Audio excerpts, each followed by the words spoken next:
Great. All right, calling to order Historic Landmarks Commission, May 22nd, 2024. All right, so let's start with roll call. Thank you, Chair Grumbine. I'll take roll call. Chair Grumbine. Present? Vice Chair House. Present. Commissioner Butler. Here. Commissioner Jordan is absent. Commissioner Jury. Here. Commissioner Ensberg. Here. Commissioner Lindvik. Here. Commissioner McClure. Here. Commissioner Uli. Present. We have a quorum. Thank you. All right, so let's go on to item A, public comment. Any member of the public may address the commission for up to 2 minutes on any subject within our jurisdiction that is not scheduled for public discussion.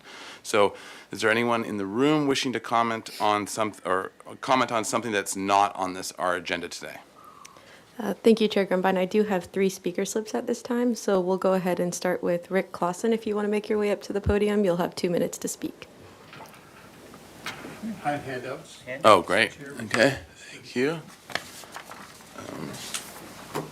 Take one, pass it on. The chair has distributed to you copies of a citywide media release that you may or may not have received by email. Reluctantly, I submitted earlier this morning a letter to the editor of The Independent, and I want to read to you some of my bullet points from that letter, which may or may not be published. And it's, if they take my title, it will be Poor Management Means Dead Trees. It came from the marketing coordinator of the city, which you might expect because this seems like sort of a puff piece. The Department of Park and Recs continues to fail at its job to protect the landmarked Italian stone pines on East Anapamu Street. 79 trees were landmarked in '97 by the City Council upon your recommendation. Only 37 of those trees will remain after the 5 that are scheduled now to be removed. Think of that. Less than half of the trees that the council designated as a Santa Barbara landmark survive after only 27 years of the excellent management by the Department of Parks and Rec. This is not a late-breaking problem. This has been known since 2013, and despite his youthful appearance, Commissioner Drury was a commissioner at that time when the urban forest superintendent apologized to the HLC for similar losses and promised improved oversight with implementation of their new urban forest management plan. Well, we don't see any improvement in that. The most concrete plan in this document seems to be a reconsideration of Italian stone pines on East Anapamu Street so that there would be none at all. Just eliminate the landmarked trees or let them die one by one. There's always been a different excuse. The trees are old, they're not planted in the right place, we don't have enough staff to water them, the top-heavy canopies make them fall over, bark beetles, then now it's root fungus. The solution, though, has been disappointingly similar. Chop them down. As overseers of Santa Barbara's historic resources, you are being sidestepped, Mr. Clausen, and I don't like it. Okay, great, thank you. Okay, Up next, we have Sherry Ray. If you can make your way up to the podium, you'll have 2 minutes to speak.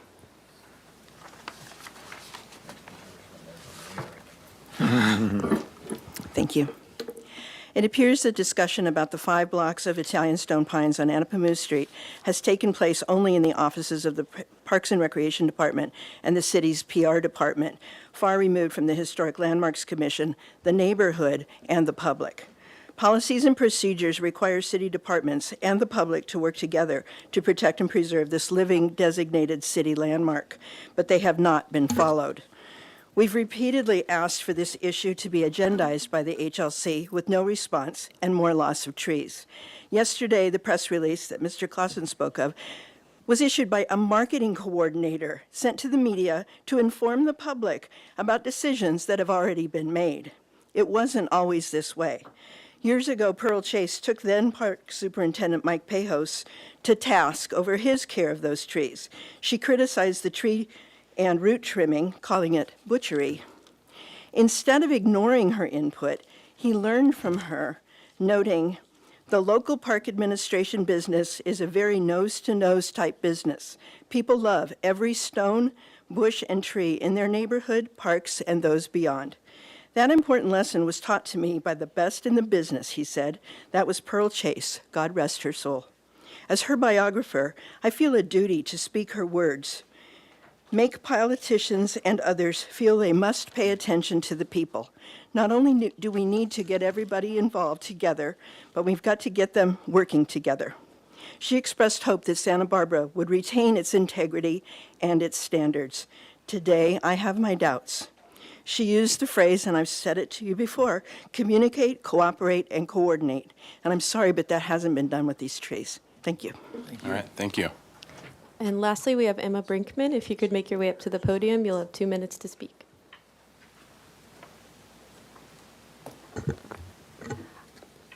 Hi, I'm Emma Brinkman, and this is my third time making public comment on this subject, on the Italian stone pines.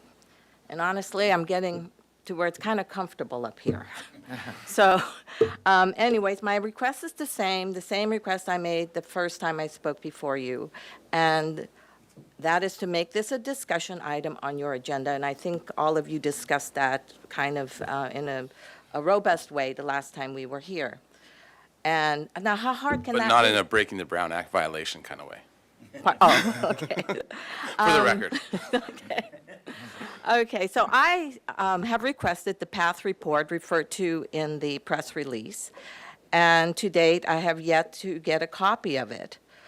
I am a botanist, and I'm qualified to read that path report, and I just feel we're being kept in the dark here. Besides being a landmark, these are also street trees, but seem to be exempt from the required permit and oversight of the Street Tree Advisory Committee. All other street trees require a permit for removal. Why are these exempt? And during your discussion, hopefully we'll get that on the agenda before these trees are removed in the first week in June. We should have robust discussion on other mitigation options, such as fungicides. Oxum, one of them, is approved for urban landscape use and has been used safely.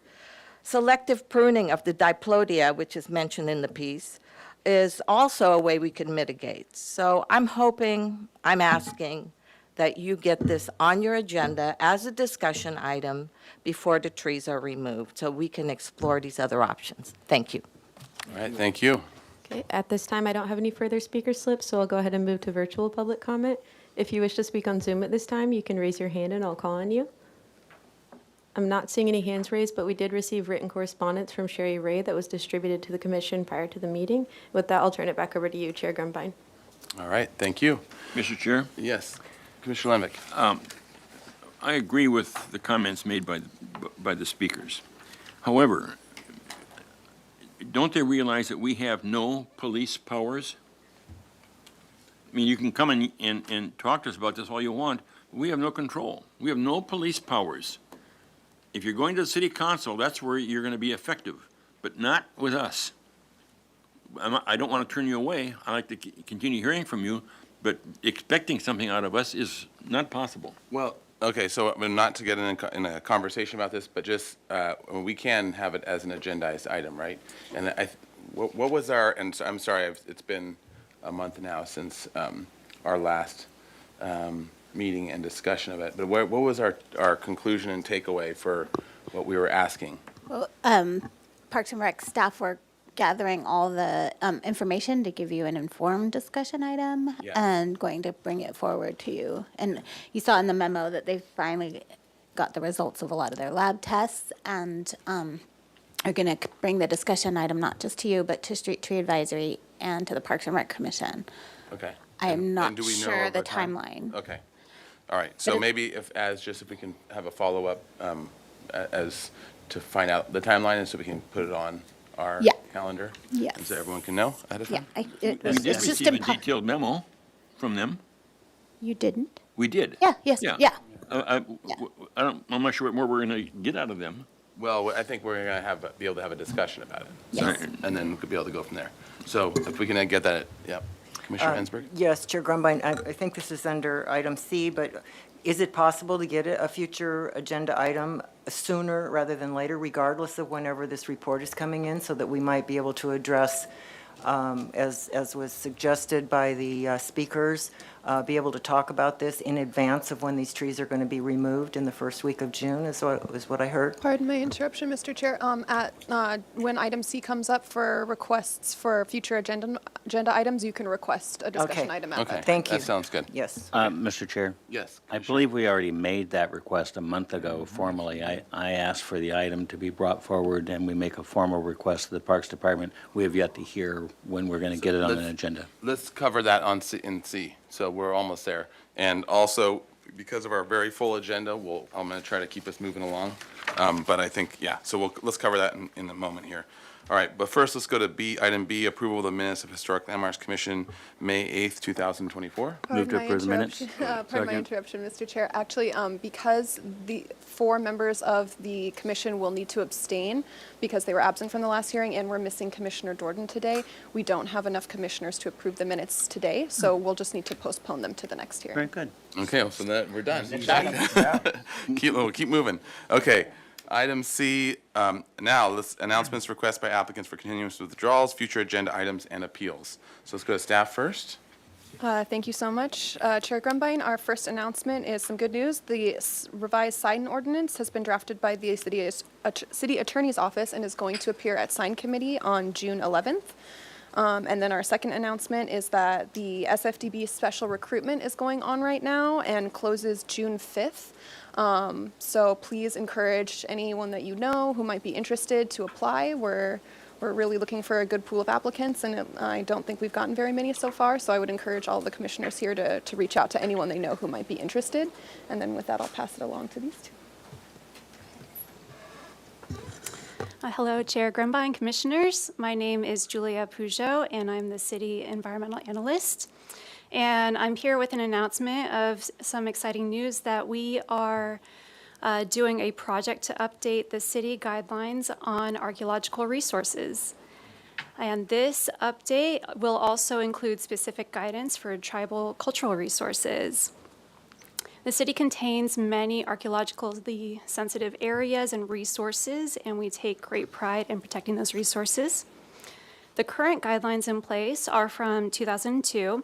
These are known as the Master Environmental Assessment, and they provide guidance on when a project needs an archaeological report, as well as guidance for CEQA analysis and protection measures.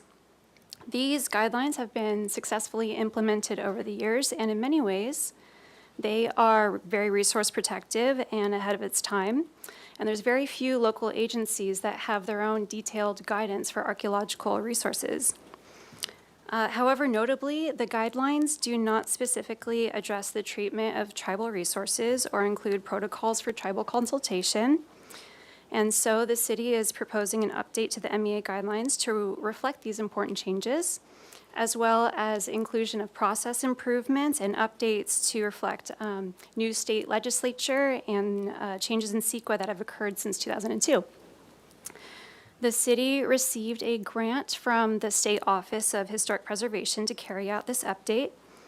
And this effort is currently being completed by myself and Jillian Ferguson, who's sitting in the back. And we have contracted with an archaeological consultant to help us, David Stone. We are currently working with the tribal community. We've launched on tribal outreach, and we will be holding a series of working group meetings with tribal representatives. And we are also forming a working group with archaeological professionals, including Dr. Glassow, to help us with this effort. We plan to take a draft of the new guidelines to you, to HLC, in the fall. And following, we're going to be requesting approval from the City Council. Ms. Hernandez will be doing a separate work effort to update guidance on historic structures report, and we'll be coordinating closely on that. And we want to let you know that this effort is underway and to expect a draft in the fall. Thank you. Thank you. Great. All right. Okay, Yes. other announcements? Yeah. Just as Julia said, I'm working on revising the historic structures reports portion of the MEA guidelines to reflect case law and new CEQA guidelines, as well as our own revised historic resources ordinance, since again, these are from 2002, and so much has changed in 22 years. Yay, we're moving. We haven't updated. We can't even post the other one, the historic side, because it's not even legal anymore. So it will be great to have that updated, and you'll see a draft in the fall of both our items. Great. Thank you very much. That's great news.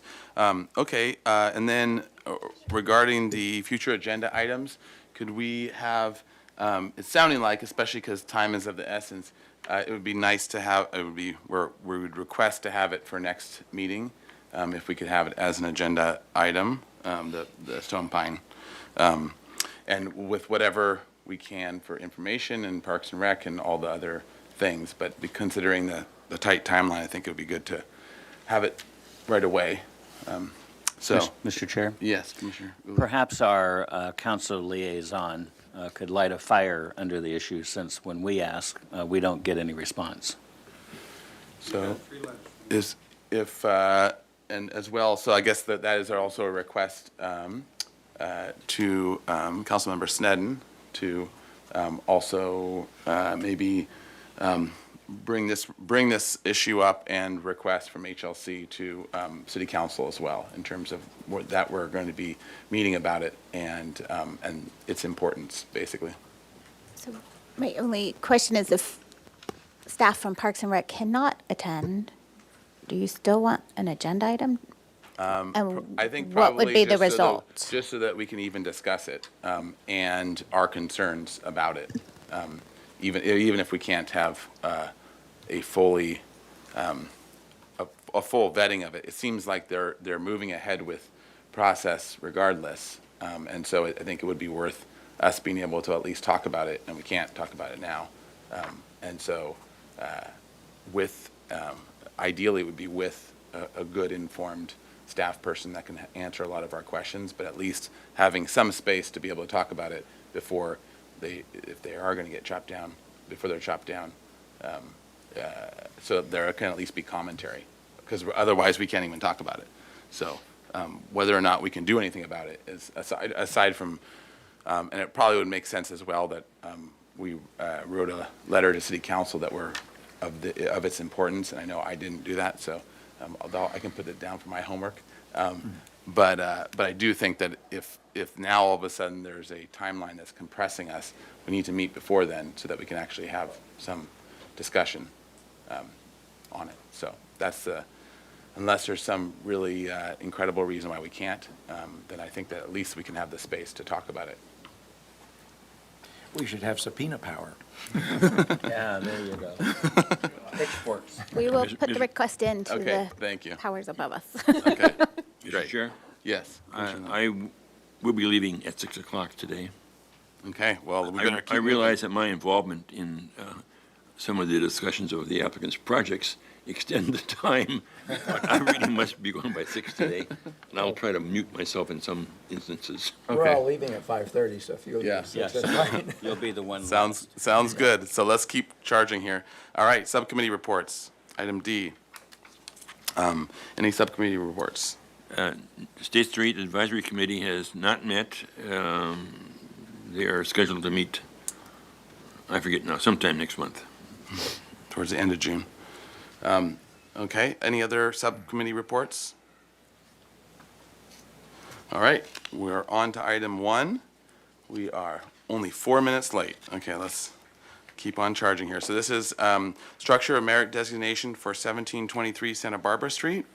It's a request to adopt resolution 2024-04 designating the building that was converted from a barn to a residence constructed in 1888, a historic structure of merit.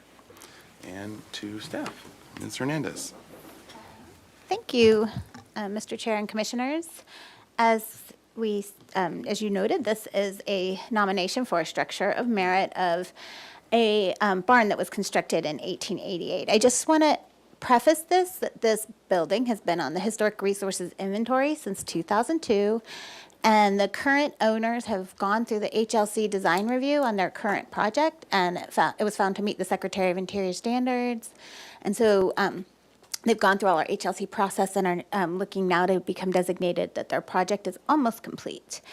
I do want to start off with it. The barn was originally associated with this house on 1734 Anacapa Street, which is a historic structure of merit currently going under a restoration to restore it back to its original configuration. And that house sits on and the barn sit on the Upper East Side neighborhood, which is primarily characterized by residential housing, most of which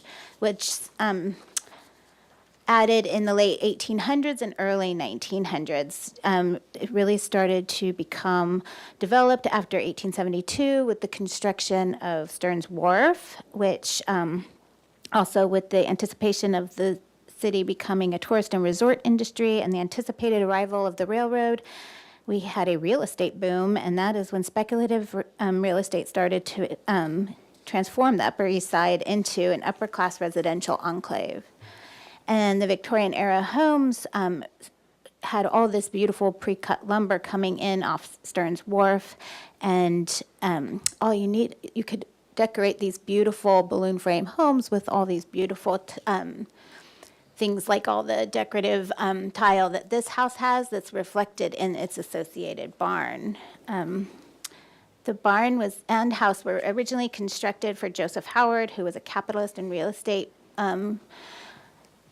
person in Santa Barbara, and he deeded it to Isabella, his wife. Howard and she lived there until 1938. So you can see on this map how here's the lot when it was all together, how it had this little diagonal access way to the barn here. And this is the 1898 bird's eye view map that shows the house and the barn here behind it. And you can also see how it was a common development pattern before we had a huge population boom when there were just a few houses in the Upper East Side to have these big houses with the associated barns. Like you see this one on Pedregosa, and there's a couple here.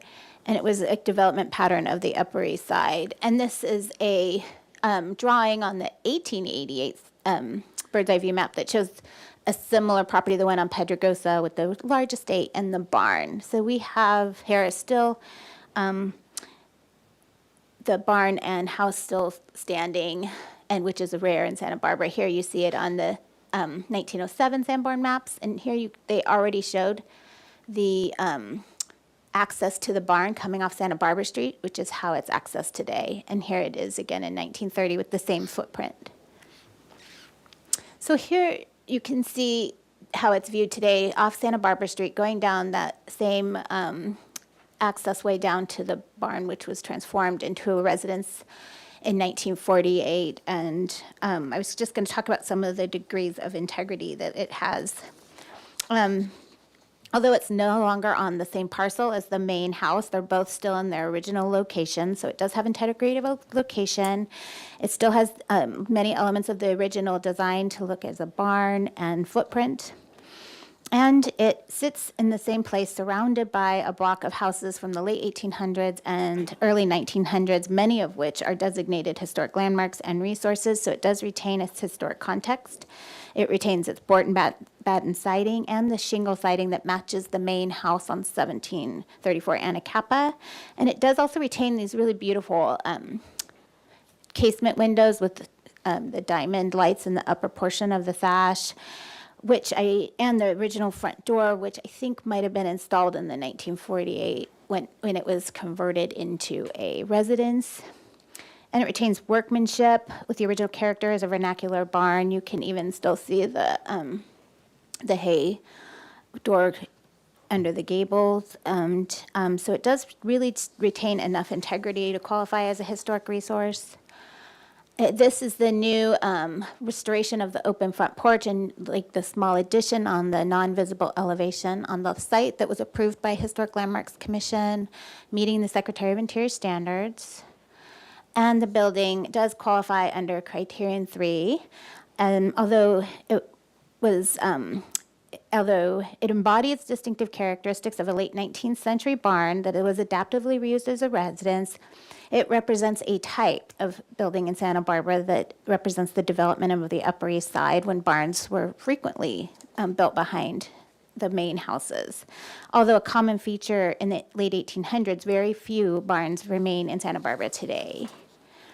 There are only a few remaining in this city, and these are the two that I know about. The one on the left is at 117 West Mitchell-Terrena, constructed in 1889. It was the Chapin barn, and unfortunately, the mansion that was associated with this was demolished for a service station. And this barn is an individually designated historic resource and is also adaptively reused as an office.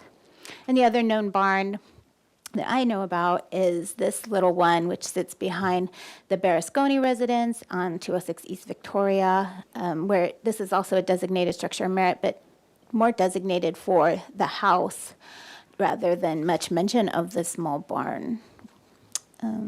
So in conclusion, the barn does meet criterion 3 as a structure of merit, as it represents Upper East Side development in the late 1800s when houses had associated barns, and it's one of the few remaining barn buildings in our city.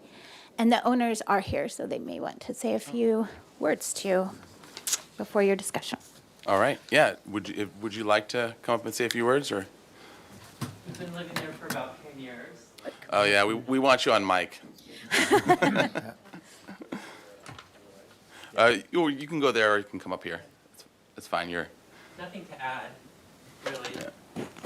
Nothing to add, just we've been living there for about 10 years. I get it. And, There we go. Oh, yeah, There we living go. there for about 10 years. And slowly rehabilitating it in some ways. There's, old forged nails, and it's still much of the building is still the way it was in the beginning, especially on the inside, and the outside. But we've enjoyed it, and yeah. So That's great. All right, Anything? thank you. no. I almost brought a forged nail because they're Yeah, that would they're be very cool. cool. Yeah. So thank you. Thank you very much. Big, Yeah, big, and- huge redwood floorboards. Yeah. Glad that horses and carriages were in there because that's made it really solid. So thank you. That's great. Yeah, thank you. And thank you for taking care of a great resource. Okay. All right, so if that concludes the presentation, we can go to public comment now. Any member of the public wishing to speak on this item? In the room? Not seeing any? All right. All right, thank you, Chair Grumbine. I'll move to virtual public comment. If you wish to speak on Zoom at this time, you can raise your hand and we'll call on you. I'm not seeing any hands raised, and we didn't receive any written correspondence for this item, so I'll turn it back over to you, Chair Grumbine. All right, to the commission for any questions or comments? All right, well, it's, Mr. Chair, if there are no questions or comments, I'll make a motion to designate 1723 Santa Barbara Street a structure of merit. Second. tie goes to the artist. All right, Commissioner Drury. All right, we have a motion and a second under discussion. Any further discussion? Chair Grumbine? Yes, Commissioner. I just want to express, enthusiastic support, being this town as a, the many equestrian and our history with horses, and so it's really wonderful. And I thank the owners for taking such good care of it, and just really happy to see this. Thank you. Absolutely.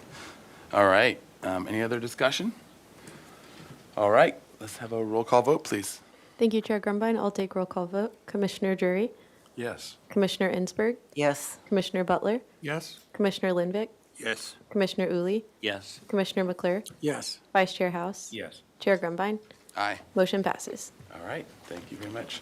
Yes, all right, and if actually the owners would like to come forward, we have a resolution of designation as a structure of merit. Part of our paperwork reduction. All right, so on May 22nd, 2024, the Historic Landmarks Commission officially designated 1723 Santa Barbara Street a historic structure of merit based on its architectural and historical importance to the heritage of the city of Santa Barbara. The building is an important contribution to the beauty of our community. Thank All right. you. That's so exciting. Very exciting. Suitable for framing. Yeah, Absolutely. all right. Do I make one of those signs for the outside too? You can, I'll send you your plaque information. yeah, we have a plaque standard, so. It's been fun. And we actually, there's a wall that shows where the tack was. Oh, nice. So we have Yeah, I mean, there's a whole wall that has these little holes. And it wasn't until someone who knows horses said, "Oh, that's where they hung the tag," because it's still all being done. That's nice. Cool. Well, thank you very much. All right, so for this next item, I need to recuse myself. So we're on item 2, 1708 Paterna, and I need to recuse myself because the firm, I'm part of the firm that is presenting. All right, eventually. All right, so would you like to take over? Yes. So we have a report from staff? No, it's from Post Hazelton. Okay, Yeah, this is just a historic structures. okay. Please give your name for the record and your presentation. Tim Hazeltine, Post Hazeltine Associates.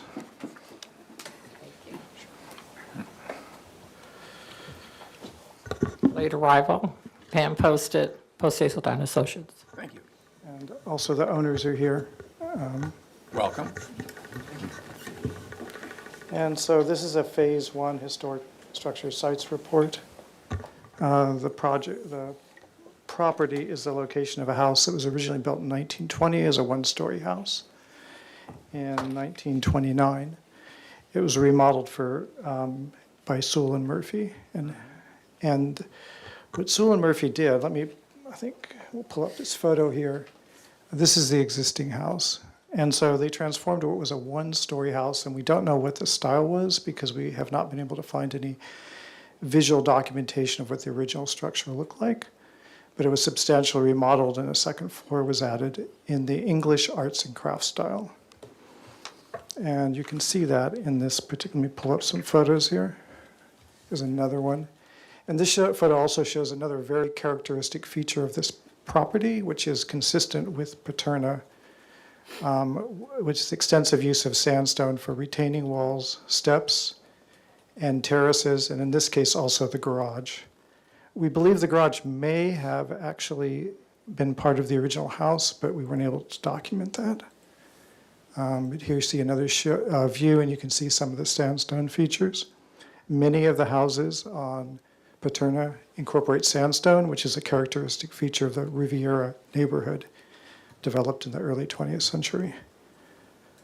And so here you can see the house again and some of the characteristic features of this iteration of the, essentially of the arts and crafts style, but it draws more from inspiration from English architecture of the early 20th century, or late 19th and early 20th century, which drew its inspiration from the vernacular architecture of 17th through 18th century Great Britain. And here's a close-up of the garage with its characteristic stonework. And here's an image of the house as remodeled.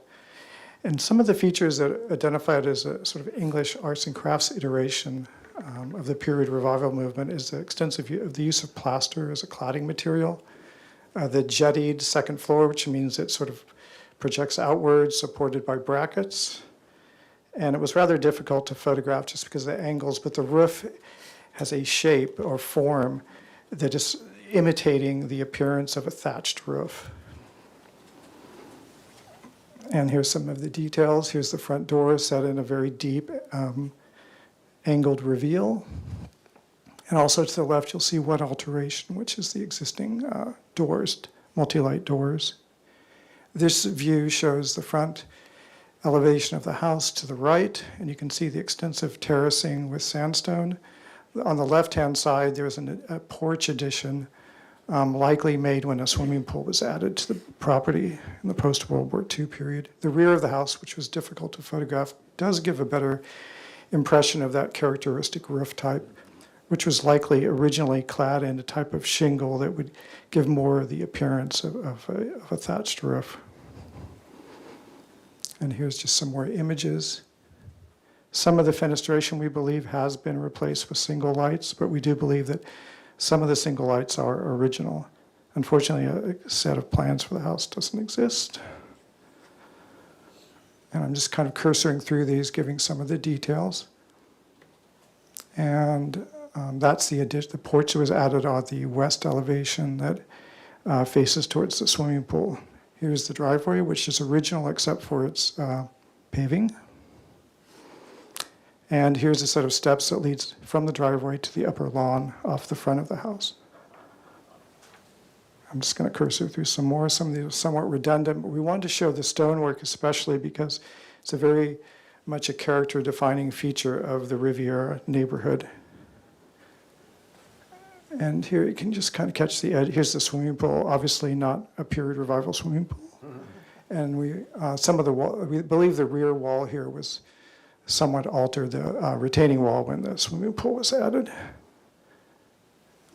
And then we have a very detailed history, which essentially just establishes the historical context for the building, shows it on historic 1930-31 Sanborn map, showing it retains essentially its original configuration.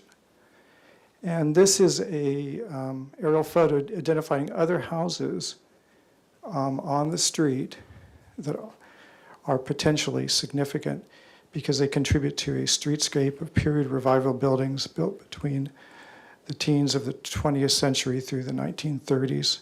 It's an eclectic range of period revival styles, including Spanish colonial revival, English cottage, craftsman, and there's a Mediterranean revival, and also in the English arts and crafts style, which is the house that we're has detailed in this report. While the English arts and crafts cottage style, we're showing some inspiration to show that this style is closely associated with the English arts and crafts movement. This is a house in Great Britain designed by the noted architect C.J.A. Royce. Pardon. And you can see some of the same emphasis on sort of cubic volumes, prominent roofs, multi-light fenestration, and a very reductive vernacular kind of ornamentation. So in a sense, it does resemble Spanish colonial revival style in the sense that ornamentation is really relegated to just a few elements rather than being excessively decorative. And here's some other examples of this particular style in the United Kingdom. So, and then also, we're including some houses in Santa Barbara. They're smaller houses because it was a small house project, but the style ranged from these sort of more modest houses to the sort of more expansive ones you would see in an upper middle class, upper class neighborhood like the Riviera. And so we just got a couple of examples in here. And the report concludes the house is eligible at the structure of merit level because it contributes to a potentially significant streetscape. It's a good example of the English arts and crafts style applied to an American home. And also the stonework incorporated into the house, its terraces, walkways, retaining walls, driveway, make a notable contribution to the streetscape of the 16 and 1700 blocks of Paterno, which, if an in-depth study was done, we believe there's a high likelihood that there could be a potential historic district of period revival houses closely associated with the original development of the Riviera in the pre-World War II period. So we're happy to answer any more questions you may have. And also, we did go through the integrity considerations and concluded that the property as a whole and the house retains sufficient integrity to be eligible at the structure of merit level. And that ends our presentation. Well, thank you. We will open it to public comment. Thank you, Vice Chair House. If there's anyone in the audience who'd like to speak on this item, please go ahead and fill out a speaker slip and turn it into staff. Turning to virtual, if there's anyone participating virtually who would like to speak on this item, please go ahead and raise your hand on Zoom and we can go ahead and call on you. Not seeing any raised hands, and then we did not have any speaker slips, so I'll go ahead and turn it back to you. Thank you. I'll close public comment and open it to questions from the commission. Commissioner Hansberg? Yes, Vice Chair House. I had a question about, it's a lovely property and really exciting that it's been so carefully taken care of. I'm curious about the color of the windows. I noticed in the examples that you showed of the ones from England that both of them appeared to be a green color, but what we're seeing is a white. So I just was curious about that part. we, as I may have noted, Commissioner Ensberg, we're not able to find any period photos, which if we had, they probably would have been black and white.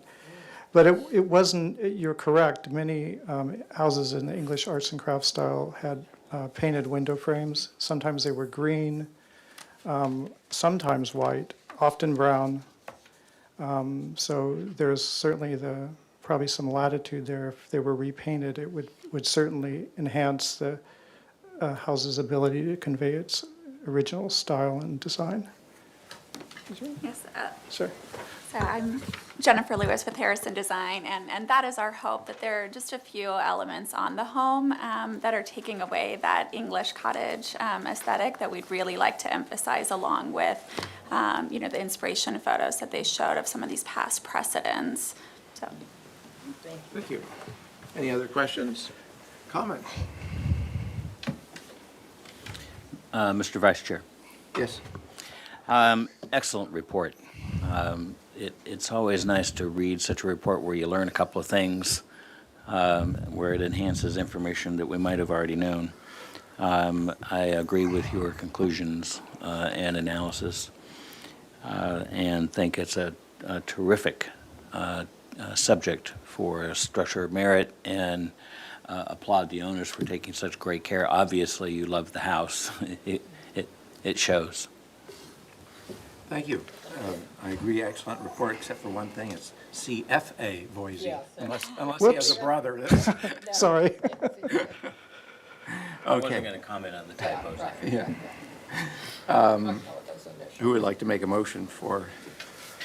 Mr. Vice Chair, I'll move that 1708 Paterna Road be designated as a structure of merit. No, that's not what we're here for, Oh, except oh. the historic structures. Well, I'm getting ahead of myself, aren't I? Yeah. Well, we'll save that action for a future Yeah. meeting. To accept the historic structures report as written. Second. Okay, motion by Woolley, second by Ensberg. All those, no, could we have a roll call? I'll go ahead and take roll call vote. vote. Commissioner Drury, Yes. Commissioner Ensberg, Yes. Commissioner Butler, Yes. Commissioner Lundvik, Yes. Commissioner Uli, Yes. Commissioner McClure, Yes. and Vice Chair House. Yes. Motion passes. Thank you. Thank you very much. And thank you very much. And if you see that guy who thinks he's the chair out there, send him back in. Yeah.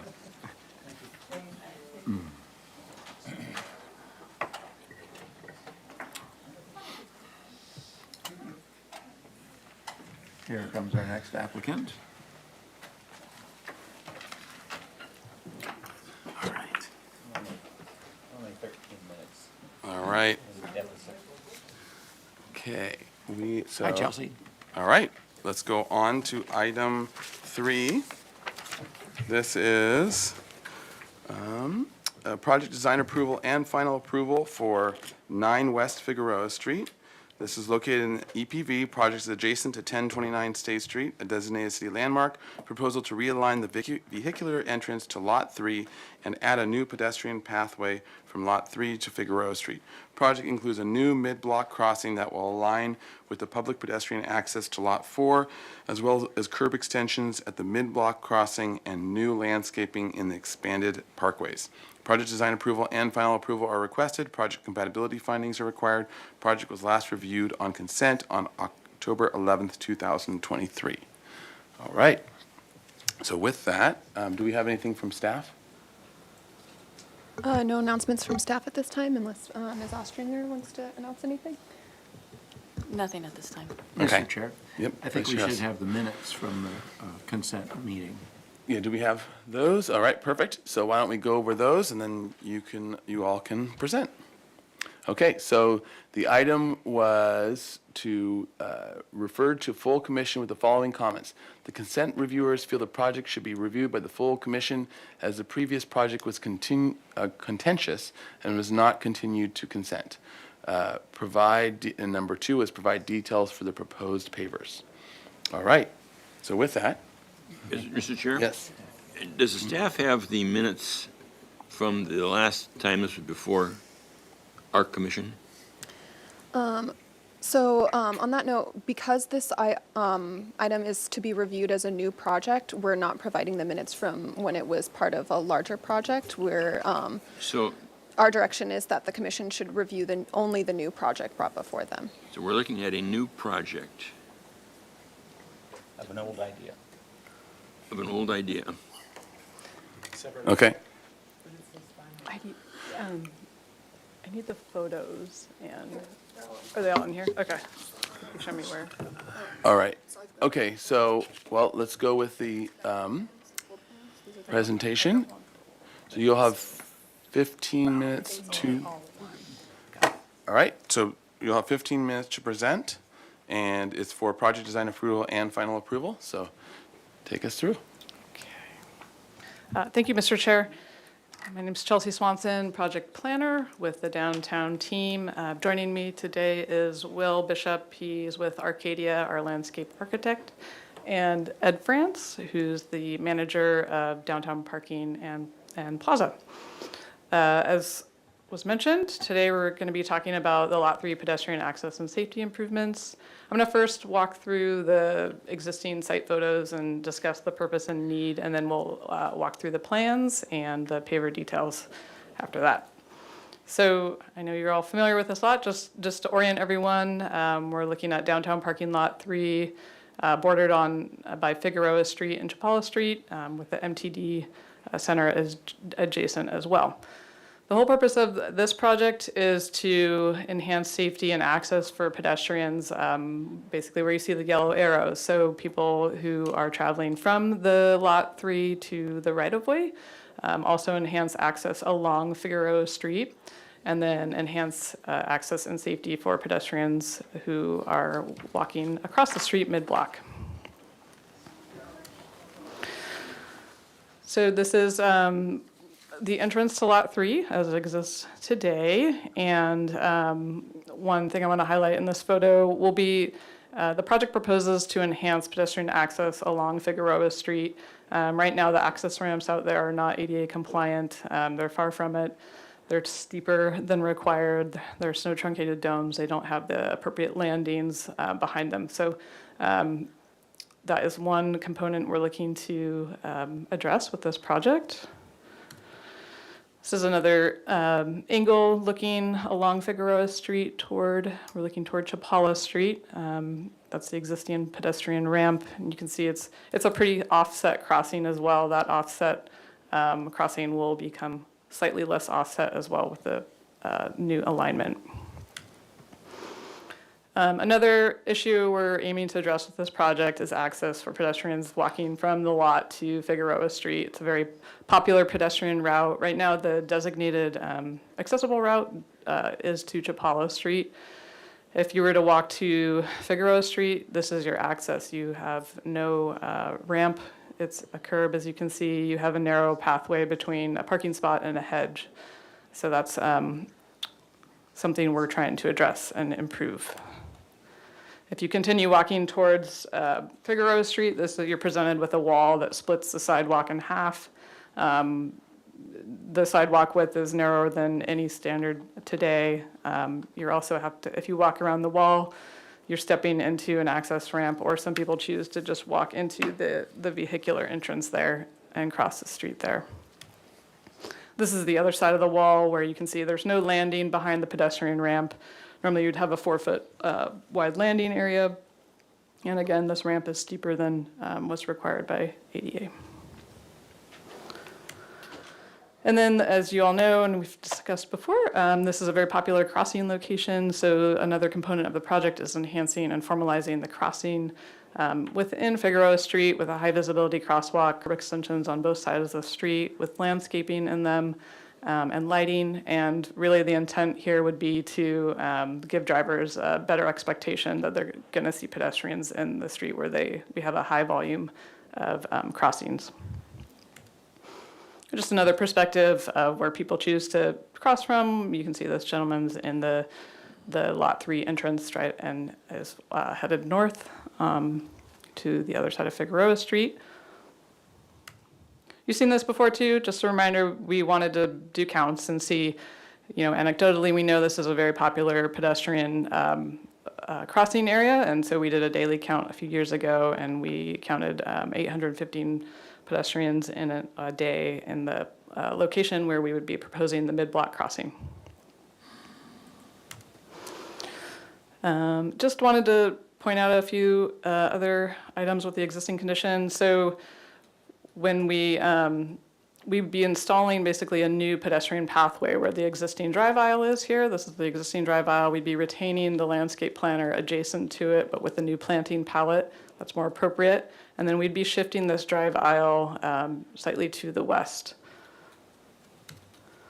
So if we're looking as a pedestrian out towards Figueroa Street from Lot 3, this would be the new location of the 8-foot wide pedestrian path with permeable pavers, again with landscaping on the right, a new planter on the left side of it with the drive aisle on the other side of that.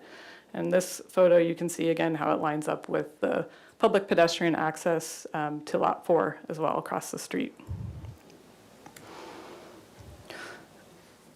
On the opposite side of the street, we would have a pedestrian ramp on the left side of the alley. That's the public portion of the alley. And we would retain a driveway apron on the right side. That's a private alley. And again, there would be curb extensions, which we'll get into with the plans, with landscaping in that area. And then along the Figueroa street frontage, we would be extending this planter area so that it's a much larger landscaped area. It would be for bioretention. It would get much larger so that we can comply with our stormwater quality requirements. There would be a new planter at the back of sidewalk as well. That little retaining wall that is there now would be removed. And just again, another perspective of this parkway area where we would expand it further toward Figueroa Street and then have landscaping at the back of sidewalk. I think that is it. So I'm just gonna move up to the plan.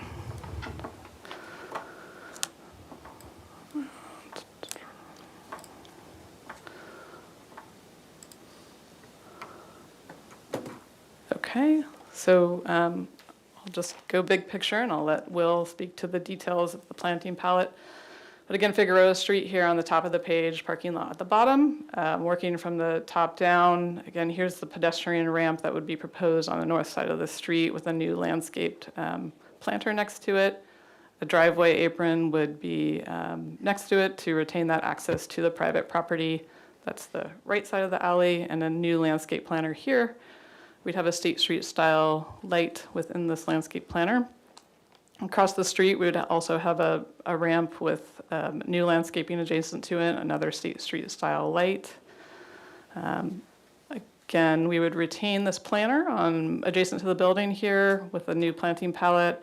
We'd have an 8-foot wide permeable paver pedestrian pathway, and then a new landscape planter on the other side of it. This would be the drive aisle that is shifted slightly to the west, and then another pedestrian access ramp here with, again, a new bioretention area here, and back of sidewalk, there would be a new landscape planter area as well. Overall, the additional landscaping, there'd be about 1,400 square feet of new landscaping total for the project, and then another about 400 square feet of permeability for the walkway. So a nice increase in landscaping overall for the project. I'm going to hand it off to Will to point out details of the landscaping. Thank you, Chelsea. There's not a ton to go over as far as the landscape goes. We are proposing to remove a couple trees along the building that are not looking great, and we've got arborist letters, I think, supporting that. And then replacing them with very similar trees, but ones that might do a little bit better in that location. And then we also added a couple of soap bark trees, which just have a nice shape and provide shade. But everything we're proposing is low water use and low maintenance. I know some of the planting there requires them to kind of come and shear it quite often, which is a little bit of a headache, I think, for the people taking care of it, and it costs money. So overall, we're kind of saving some money with on the maintenance end here. Can you hover over soap bark trees for those of us who don't know our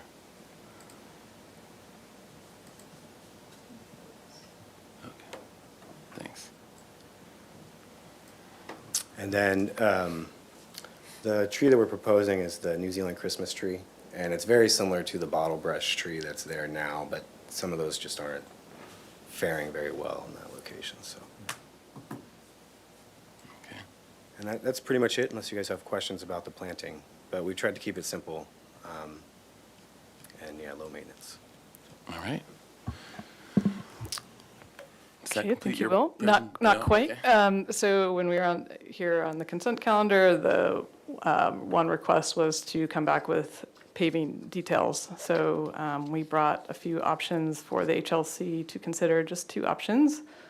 So let me bring up those images. So the first option is called an Ackerstone Aquavia 1. And so the image on the left here, it's an interlocking paver with a 3/8 inch gap. You've seen this probably in locations around town. It's been used for various projects, The color proposed, we requested from the vendor something as close to a State Street style brick. Genova blend is what, so the images on the right are for the purpose of showing the color. Unfortunately, they didn't have an image that showed the style and the color. So that is why there are 2 different images here, but it would be this style and the Genova blend. And we do have a sample to share. It's not quite as red as we hoped it would be. They said there is some variation, and we did ask for another one, but we have that here if you would like to pass that around. And then the second option is called a hydroflow paver. We've also used this. I think it's most recently been installed at the library for the library project. This paver style would not have gaps, so it would look more like a traditional brick, and the paver itself is permeable. And again, we had asked for a sample that we would like to match the State Street style brick as closely as possible. So this is what we received from the vendor on that one. So that would be, both of these options are supportable by our Creeks division. They do have a preference for the Ackerstone style with the gaps, but this is also an acceptable permeable paver that will meet our swimp requirements. So those are the 2 options we wanted to present, and with. Good. You pour coffee on one side, water comes out the bottom. Okay. All right. So with that, that concludes the presentation, and thank you very much. All right, thank you. All right, so now let's go to public comment. Do we have anyone in the room wishing to comment on this item? Thank you, Chair Grumbine. Yes, we do have 2 speaker slips already. If there's anyone else in the room who'd like to speak on this item, please fill out one and turn it into me. First up, we have Rick Clausen, followed by Charles Valley.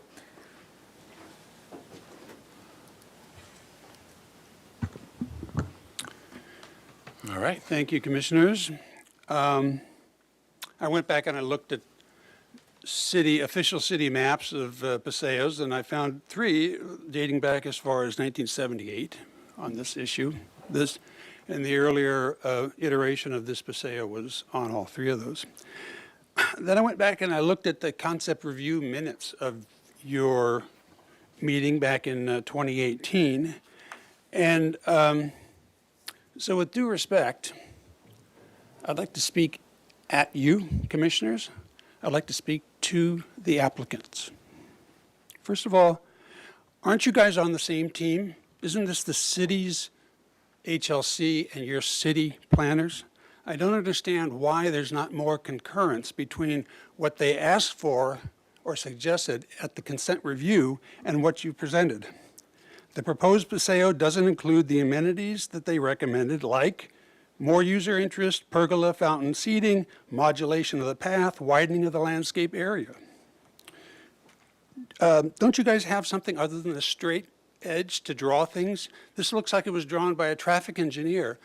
Get one of those things that shows curves so that you could make this more of a pedestrian pleasing Paseo. This is not a Paseo, it's a pass-through. And I suggest that you just take away a couple of parking spaces, you move the vehicle entrance over a little more, and you give the Paseo a little more character. Thank you. Thank you. Next, we have Charles Valley. Thank you. So, this project has been ongoing for 10 years. We don't know how many meetings we had about this project, and we are still behind a Marburg temporary fence for 7 years. 7 years that we are behind this. 7 years. We cannot have deliveries. I mean, we lost 2 very good tenants because of that issue, that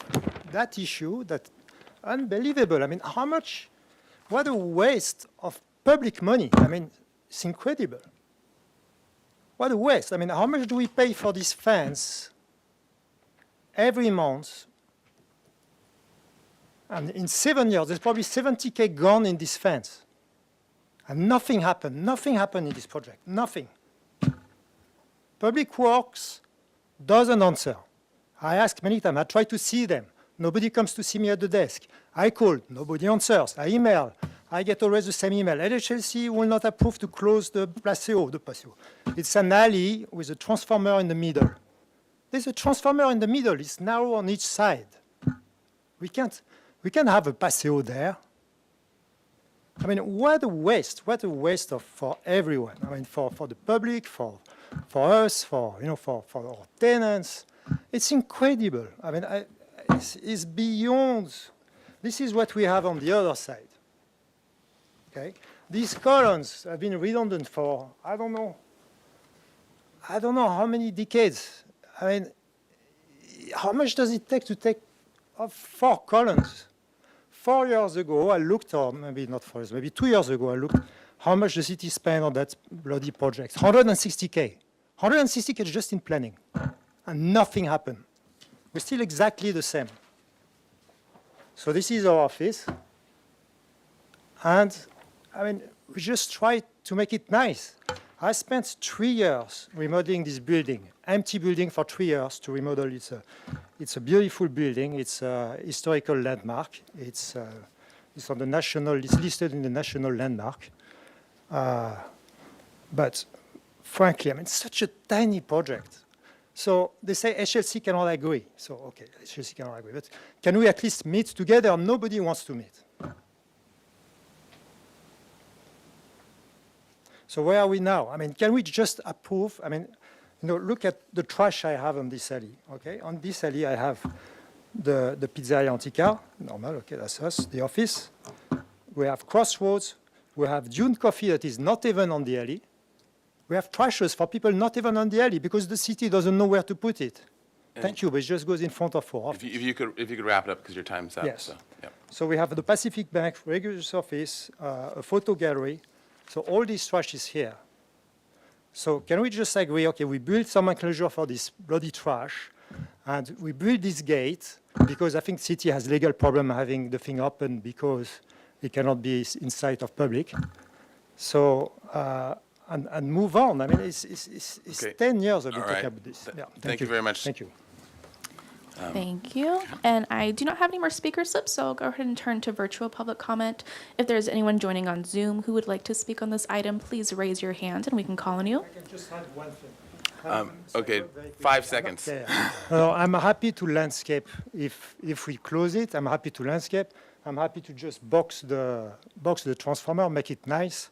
I don't know if it's possible because of stormwater. Maybe I chip seal the alley and will look nice, like a garden behind the fence. Thank you. Okay, thank you. Thank you. I do not have any more raised hands, and we did receive written correspondence from Charles Valley, which was distributed to the commission prior to the meeting. So back to you, Chair Grumbine. Chair Grumbine? All right, yes. Based on what I heard from public comment, I want to clarify for the commission that the Paseo is not part of this project, and it's not part of this agenda, so any discussion of the Paseo would violate the Brown Act. The project is limited to the scope that's on the agenda. Okay, thank you. All right. Okay, so now we will, if we're done with public comment, we will bring it back to the commission for questions. Any questions from the commissioners? I have a question, All right, Commissioner Lenbeck. and I may be in violation of the Brown Act, but that's life. Well, I'd ask you to not ask the question if it's in violation of Brown Act. I'll ask a question. I have a question. Okay, but it can't be a discussion, so we can. Question. Okay, go ahead. Thank you, Mr. Chair. I assume that this proposal that you have before us has no relationship to another proposal that is not before us. Well, It's a question. I want to make sure I understand that this proposal has no relationship to another proposal not before us, and that if the other proposal comes before us at some point in time, that you won't be referring to this as a solution to your problem. Yep. Commissioner, this is an independent project. Thank you for your consideration. So, all right, so you'll never bring this up again when you bring the paseo back to us. This is an independent project. It is an important part of our transportation and downtown parking system. That is a system, and this project is standalone. The other project that we're not going to talk about is also an important part of the city's paseo system. Yeah, Commissioner Lenvik, I think we are not going to bring up the paseo. Well- Even it was two parts of the same project before, and they've separated it, and this is a totally separate thing that they are bringing before us. So I think we need to stick by those things, and not bring up the paseo. The question I have for staff is, can we reopen our item C, announcements, et cetera, and ask staff for an agendized item so that we can talk about it, even if it's not a staff presentation, but just as a way in which we can have 15 minutes or half hour HLC time to actually talk about this, so that it can be a discussion item and without violating the Brown Act. So is that the proper mechanism to actually be able to talk about these things? Chair Grumbine, you can reopen the item and ask staff to bring it back as a discussion item. But as you mentioned, don't discuss it today. It would Yeah. be simply to open up. Yep. At the end of the meeting, I would recommend if you're going Okay, to open that up the sounds item. good. We can do that at the end. Okay. All right, so we better hurry up, otherwise you're not going to be here, Commissioner Mr. Lenvik, Chair. 'cause it's 6 o'clock, you're leaving. I can't All right. get more, I have Okay. more suggestions on this proposal. All right, so we have this proposal that is before us, and so let's focus on this and ask any questions we have about Mr. Chair. Commissioner Uli. The presentation indicated that the kind of, oops, screen went black. My thoughts didn't go dark either. The presentation indicated that the kind of funky slump stone block wall was going, but this graphic seems to indicate that there is a wall heading the parking spaces. Is that a curb or what's going on there? Let me just hover over the area I think you're talking about. Would it be Right here? I think that's actually intended to be a curb. I can go to the civil plan if that's more helpful. The wall right now is where my cursor is hovering. It's in this area, so it will be removed. That's good enough. Yeah. Thanks. Okay. The civil plan, I think, represents the proposed conditions better than our. Yeah. Thanks. Mr. Chair? All right, Commissioner Drury? Yes, how many parking spaces are you planning to lose? Approximately 2 parking spaces That's would all? need to be removed. In that little corner? That's right. And I think you said that the paseo is 8 feet wide as presented? Mr. Chair and Commissioner Drury, that's correct. An 8-foot wide pedestrian pathway would be And it'll be- constructed and It'll be here. protected by a wall between? It would be vehicle adjacent- access? I'm sorry, go ahead. No, I'll ju- no, finish. just between the vehicular access and the paseo is going to be a wall? There's a Safety substantial wall? planter with trees in it. So that, when you're hovering over there, that black line's not a wall, it's just a Oh. delineation of the either curb or planter edge, is that right? Planter, correct. So that's- Right here, yeah, where the cursor is over right now would be a planter that separates the pedestrian pathway from the drive aisle. Okay, thank Yeah. you. Other questions, Commissioner Lenvik? Yes, Oh, go ahead. I have a question. You don't indicate any crosswalk painting or whatever on Figueroa Street. Yeah, let me Yeah, go you to, would want to look at this the C sheet, because this was just a preliminary plan. I see. that we So, included in the so you do have a crosswalk protection?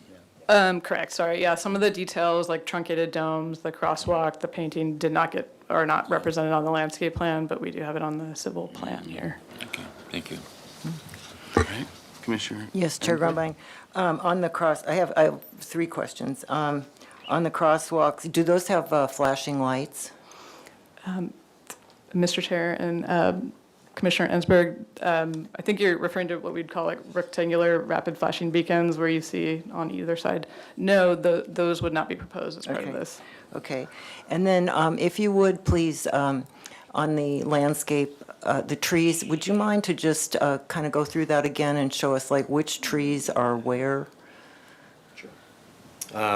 And maybe which trees are being. Like point to them? Yeah, it's so we hard to can- see on the plan, but we have call-outs. There are 2 trees that are being removed, and there are small red X's right Is there a way of below. zooming in there? Yeah. You might zoom in a little bit.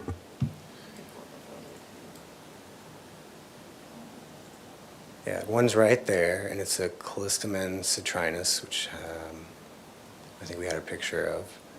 And then one more citrinus, or Callistemon that we're removing right there. And we're replacing that with a soap bark tree right there. And then we have a couple Metrosideros that we're planting as well. And, oops, sorry, I was trying to point. An erythrina, that's a coral tree there in that planter. And if you could point, show us the pictures of the trees and just for those of us who aren't as familiar as our landscape architect. Yes, yes. So we have proposed soap bark trees, which is the sort of pyramidal tree that we showed earlier in the presentation, right there. And those are going to be in the median between the walkway and the cars.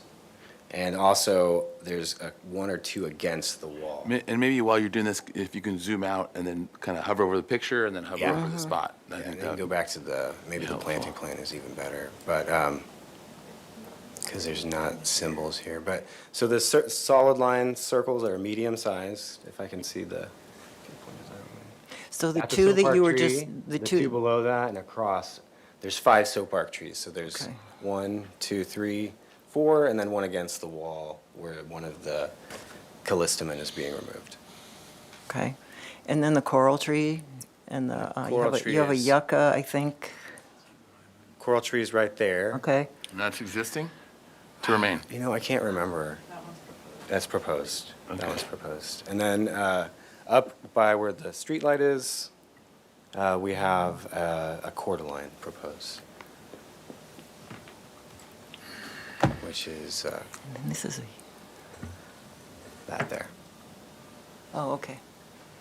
Okay, yeah, all right, thank you. And then my last question is, I understand, tell me if I am wrong, that this is, the work that we're doing here is to actually make the parking lot comply with normal parking lot access for pedestrians into a parking lot.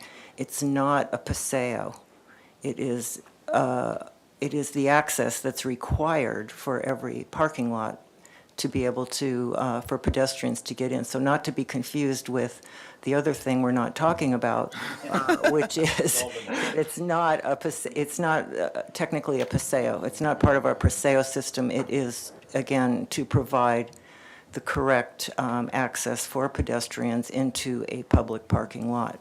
Is that correct? Commissioner Ensberg, that's correct. The idea is, it's, the existing pedestrian access is really lacking in ADA and just general, just path of travel width. So it is to improve that Correct. pedestrian access. Right, which yes, we understand that's a requirement, and this is an old parking lot, and so for however it happened, it just didn't have the proper access for safe traveling by the pedestrians. So I just want to make that really clear for future discussions. Question mark? Yeah, I asked if I was correct, Yeah. and they said, Yeah. yes. So I have another question, somewhat tied to that, probably. I'm just trying to understand, you have basically 2 pedestrian paths, one on either side of the main vehicular entrance. And if you can kind of hover over, what's the purpose of the red versus the one on the other side of the, like why two? Like why not just make one larger one and slide over the entry to the vehicular or something like that? Is there, what's the condition? Minimize where the pedestrians have to cross where cars are going to be going.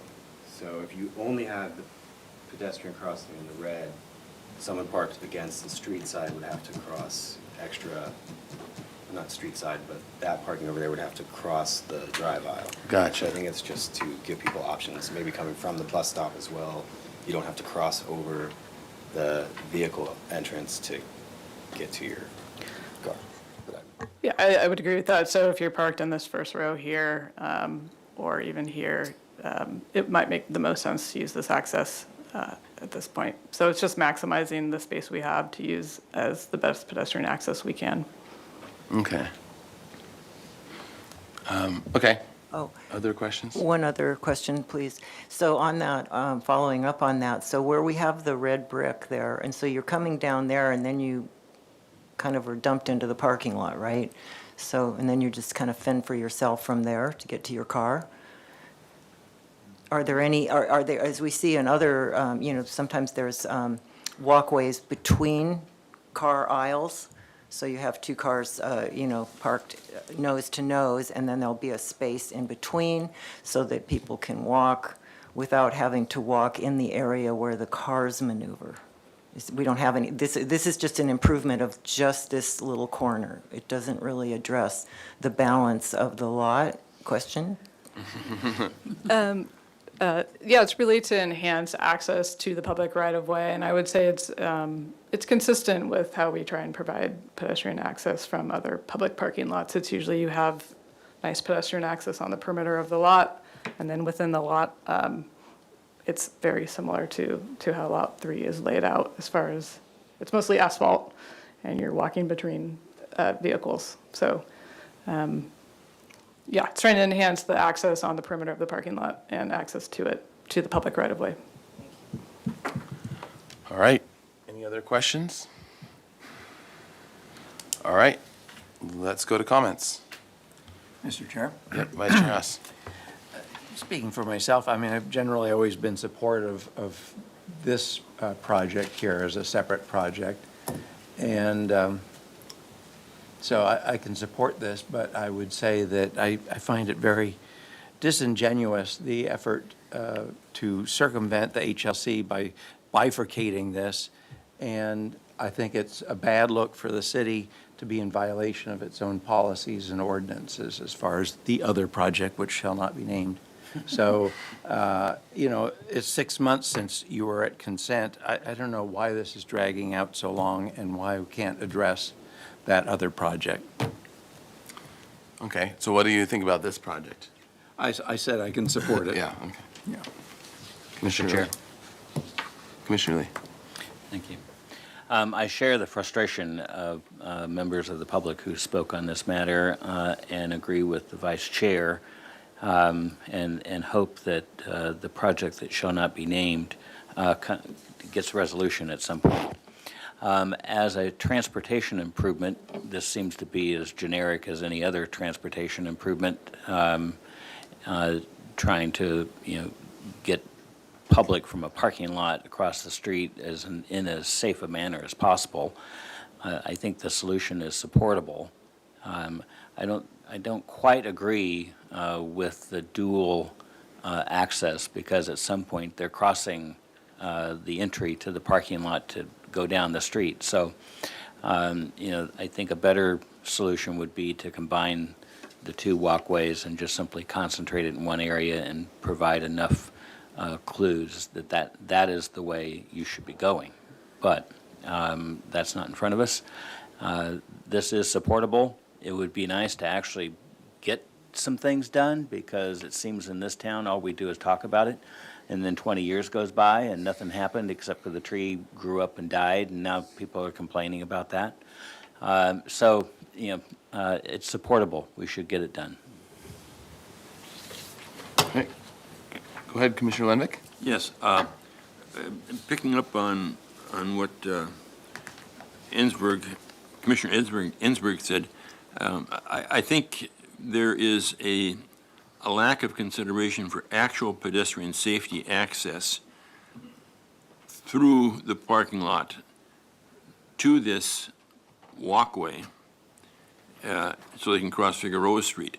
And I think if you were to extend what you have developed on the north portion along that existing building, if you extended it all the way down the length of the building, you would provide quicker and safer access into that walkway to Figueroa Street.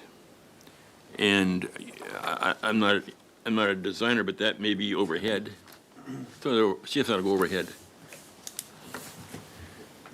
I just think that. Oh, City TV? Yeah. City TV, can you go? Yeah, I just think that for safety and public, ease of public access, that extending that western leg of the Paseo all the way down to the end of the existing building that's on the east there, providing a number of access points along that extension would, and you'll lose a couple more parking spaces and move a planter over, but it would really make that a safer access point and more attractive from the standpoint of people moving through the parking lot towards Figueroa Street. That's my Okay. comment. All right, thank you, Commissioner Lenvick. Commissioner Drury, we can, actually, Commissioner McClure, you wanted to? Yeah, thank you. I believe this is the better paver for HLC. Yeah, oh, that's a good point, if you can comment on the pavers too. That's all, thank you. Yeah. I agree with that. Everyone agree with the HydroFlow as a better option? Mr. Chair, I would just ask a question about that. The photograph that you had, or the slide that you had on that, showed kind of a black flashed look to a brick, and I just want to make sure you're not considering that.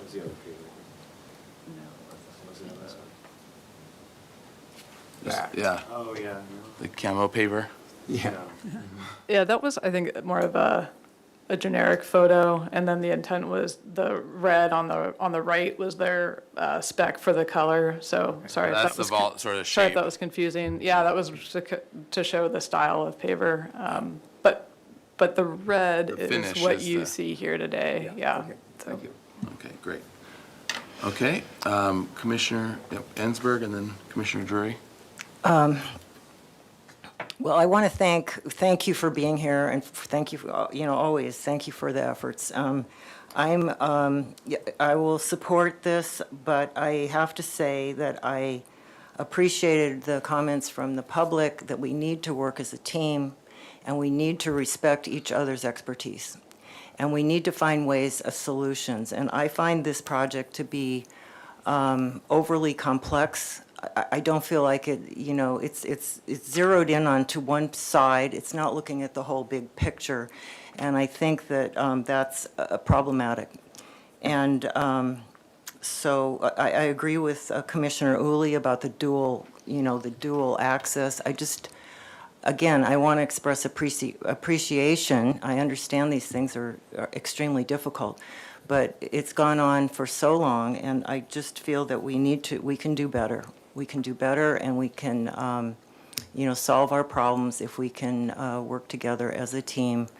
But I will support it in moving forward, and those are my comments. All right, Commissioner Drury? And then Commissioner Sure. Butler. I would support it as well, particularly if Commissioner Lenvick's idea was put into play, where the walkway went down to the corner of the building, or makes the turn toward the project that can't be talked about.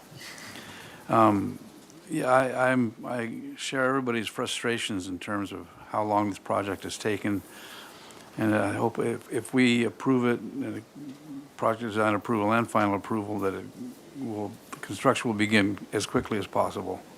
Thank you. All right, thank you. Commissioner Butler? I support the intent, certainly. I mean, I'm very familiar with this intersection, and it's quite confusing and et cetera. My concern is consistency, that it be built and designed and match other things. That would be a great concern, and I don't have anything to add. I think I'm pretty much in violent agreement with the rest of the commissioners' views. So I appreciate the intent. The intersection needs to be addressed, and I'll leave it at that. All right. Okay, so I'll wrap up with my comments. If you can pull up the landscape plan. So I agree with a lot of my fellow commissioners on a lot of what has been said. So I think that just in general, I'll be supportive of it because it's definitely an improvement and it's definitely at least within the realm of the proper, Santa Barbara palette and language. I do think that I actually think sort of the reverse of what or the opposite in a certain way of what Commissioner Lenvik was saying, rather than extending that, because I think extending it, people won't actually go into it. The longer that a cut-off passage is, the more they're just going to cut off and cut right through and step over planters and do so. Just sort of natural instinct, I think, will just sort of pull people to just go to that shorter one. But then they are sort of redundant in that way. I understand they're trying to form a passageway, but the reality is this isn't a paseo, and it's trying to be too hard a little bit with plants instead of actual structure and with these other things. So I think it as a pedestrian passage or pedestrian walking solution to get to the street to where everyone's crossing anyways, it makes enough sense that something should go forward.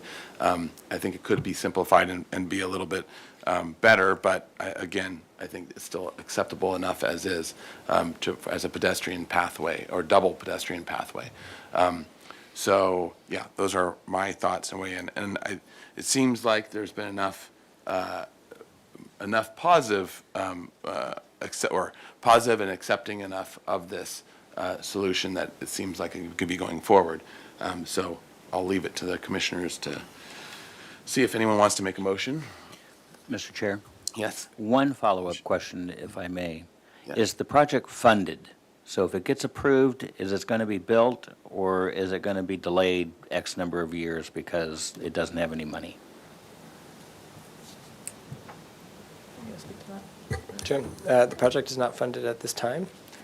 However, it is important to have an approved project to be able to make it actionable. All right. All right. So does any other discussion, or does someone want to make a motion? I'll support it, I won't make the motion. For project design approval and final approval? Anyone?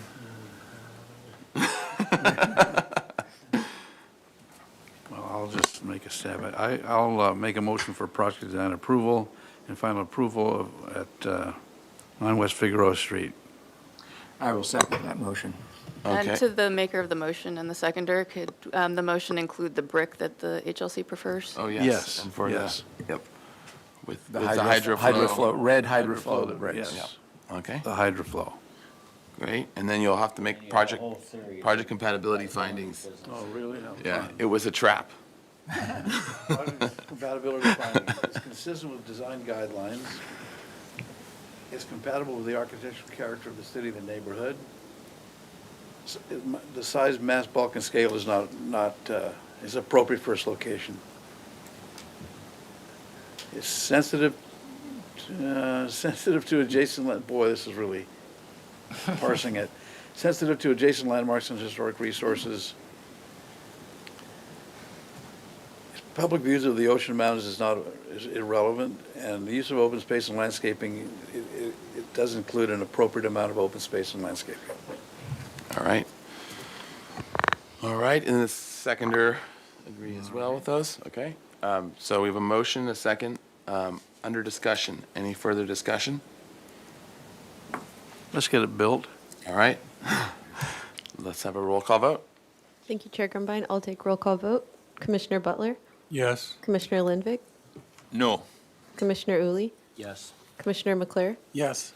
Commissioner Drury, Yes. Commissioner Insberg, Yes. Vice Chair House. Yes. Chair Grumbine. Aye. Motion passes.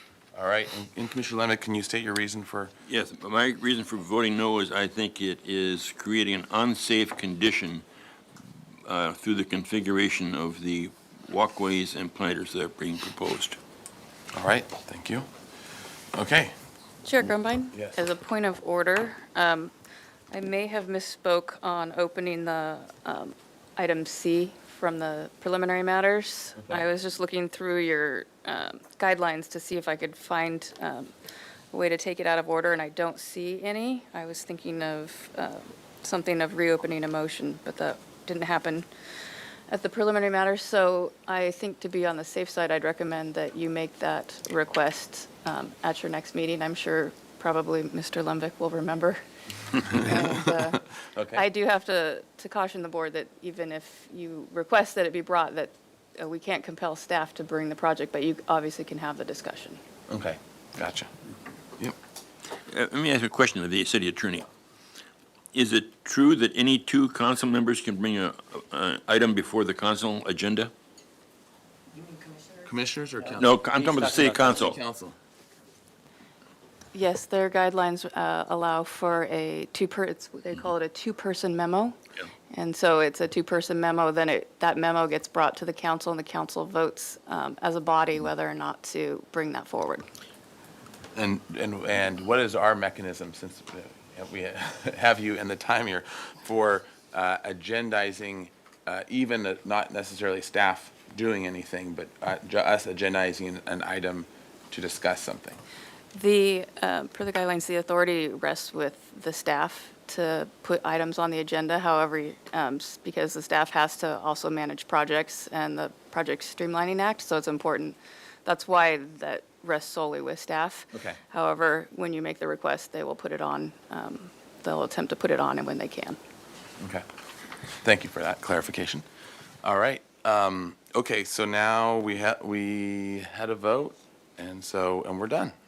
Congratulations. Oh, this action is appealable within 10 days to City Council. All right, thank you. Good to see you all. Yeah, good to see you. All right, we are on now for, do we need a quick break, or are we good? Quick break. All right, 5-minute break, and then we'll go on to item 4. Coffee. Yes. And I don't have to run.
order, Historic Landmarks Commission.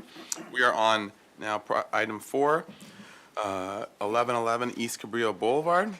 This is for project design approval and final approval. This contributing historic resource in El Pueblo Viejo and adjacent to the Vista Mar Monte, a designated structure of merit. Proposal to conduct 7 new chimney screens for the rooftop antenna equipment, as well as a new 256 square foot equipment lease area in the basement to house related equipment. Project includes a new 12-foot wide access path from Orillo Del Mar Drive. Project design approval and final approval are requested. Project compatibility findings are required. Project last reviewed at consent on April 10th, 2024. All right, welcome. Thank you. And if you wouldn't mind introducing yourself for the record. My name is Madison. I'm with Sequoia Deployment Services representing. Oh, actually, sorry. Oh, You're right. There we go. Okay. There we go. Perfect. All right, can you see it? I'm Madison Lascalzo with Sequoia Deployment Services representing Verizon, who is the applicant for this project. Okay, thank you. So then we'll go over the minutes from the last meeting here.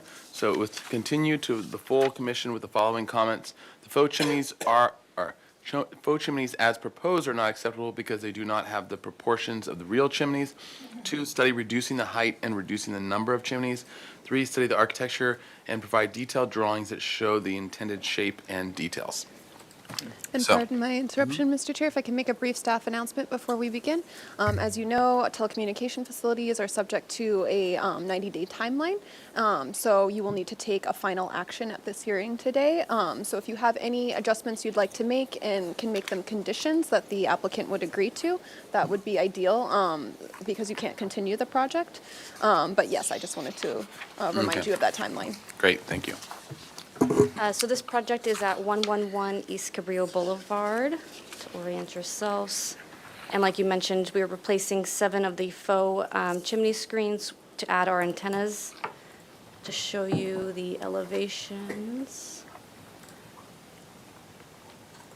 So currently, this is the bottom shows what it looks like existing.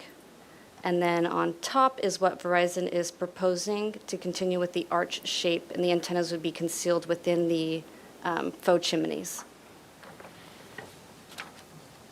And so the total height change from top of chimney existing is 37 feet 6 inches. Verizon is going to 43 feet and 3 inches.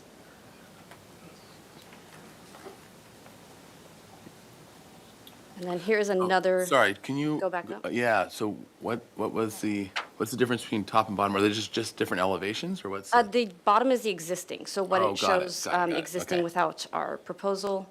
And then on top shows the addition of the antennas that are concealed within the chimney. Okay. And then here's another view of it, showing the bottom existing and then the top with the chimneys, with the antennas concealed within the chimneys. And then we'll get some photos. So here's what it looks like existing. Here are the proposed antennas. Here's another view existing. And then the proposed antennas on the bottom. And then here's from the back of the parking lot. And there's the proposed antennas. And then here's kind of what it's going to look like. The FRP screening is going to match what's existing. So the texture will be mixed on site so that it blends and matches with the existing faux chimney screens. And that concludes it. Okay. Okay, so let's go to public comment. Anyone in the room wishing to comment on this item? Okay, not seeing anyone. Thank you, Chair Grumbine. At this time, we don't have any virtual participants, and we didn't receive any written correspondence for this item, so I'll turn it back over to you, Chair Grumbine. All right. All right, so to the commission for questions. Mr. Chair. Commissioner Uli. Thank you. How big is the antenna that you are shielding? The antenna itself is 4 feet.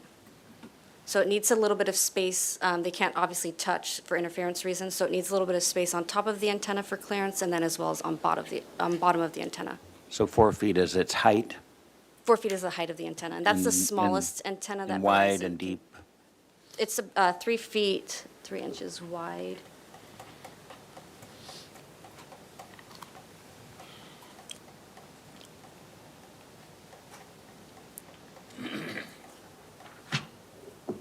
So, yeah, 3 feet, 3 inches wide in the width, and then the antenna itself is a 4-foot antenna, which is the smallest size. They have 6-foot antennas, 8-foot antennas, so it's designed at the lowest possible height that Verizon could design the site at.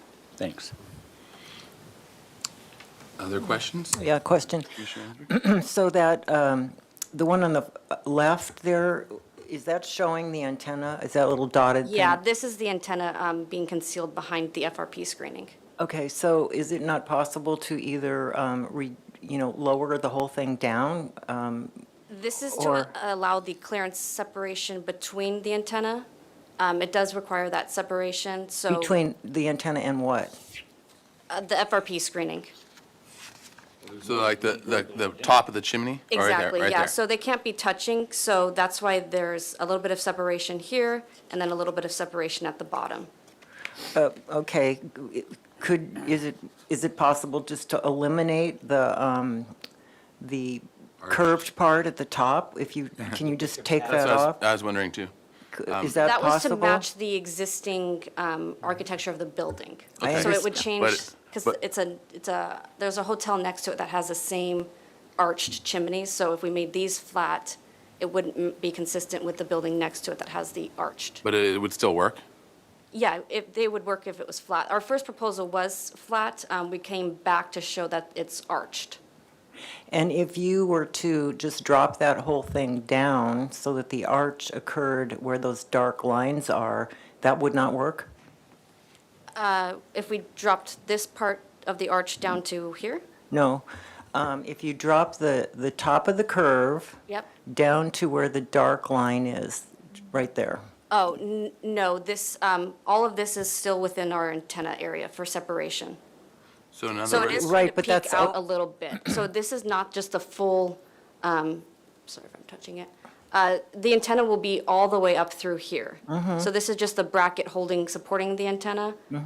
And so this is the lowest, so you're saying basically the antenna goes up to the bottom of that arched opening thing? exactly, with a little bit okay. of clearance space. So we're not seeing it drawn in. There's actually a piece Exactly. of equipment that goes all the way up to the bottom, the underside of the curve. Exactly. Okay. So you couldn't remove. Well, not the underside of the flat, the horizontal part. Okay, well, that's what I'm trying to understand because, This part. Yeah. The antennas are inside the square, right? Yes, they're concealed within here. So basically Right. that half circle is optional, on or off, optional, but we can't drop the top, the horizontal part down at all because it's basically as tight as it can be to the roof. Is that right? No, all of this, so this whole area, all of this space is required for the clearance of this antenna. So So- it will need, so the arch, it could either be flat up here, but the height would have to stay the That's what I same. was, okay. I see. So instead of arch. So if you were to draw the actual equipment antenna on this drawing, it would go all the way up to the underside of A the little bit would curve. peek out from right here, but most of it would be concealed within here. And then the rest of it is just for, the rest of the arch and everything is just for, The architectural cle- feature to match. and if it wasn't there, it would be open to the sky, right? Well, it would still be protected so that birds and bugs and stuff can't get into there. Okay, well, I'm still not understanding if you're saying that the thing is contained within the area, the rectangular area with the dark lines at the top, then I'm not understanding why you couldn't just drop that whole curve thing down and not have it open. Maybe it wouldn't be open, but it would be the shape. I'm just trying to see how we can bring it down lower. Well, this is designed at the lowest height. So right now, it's only 5 feet 9 inches taller than the existing building. And the antennas are 4 feet, and they require clearance on top of them. And so that minimum clearance is 5 feet 9 inches is what we're showing for our antennas. And it's including the arched feature into it.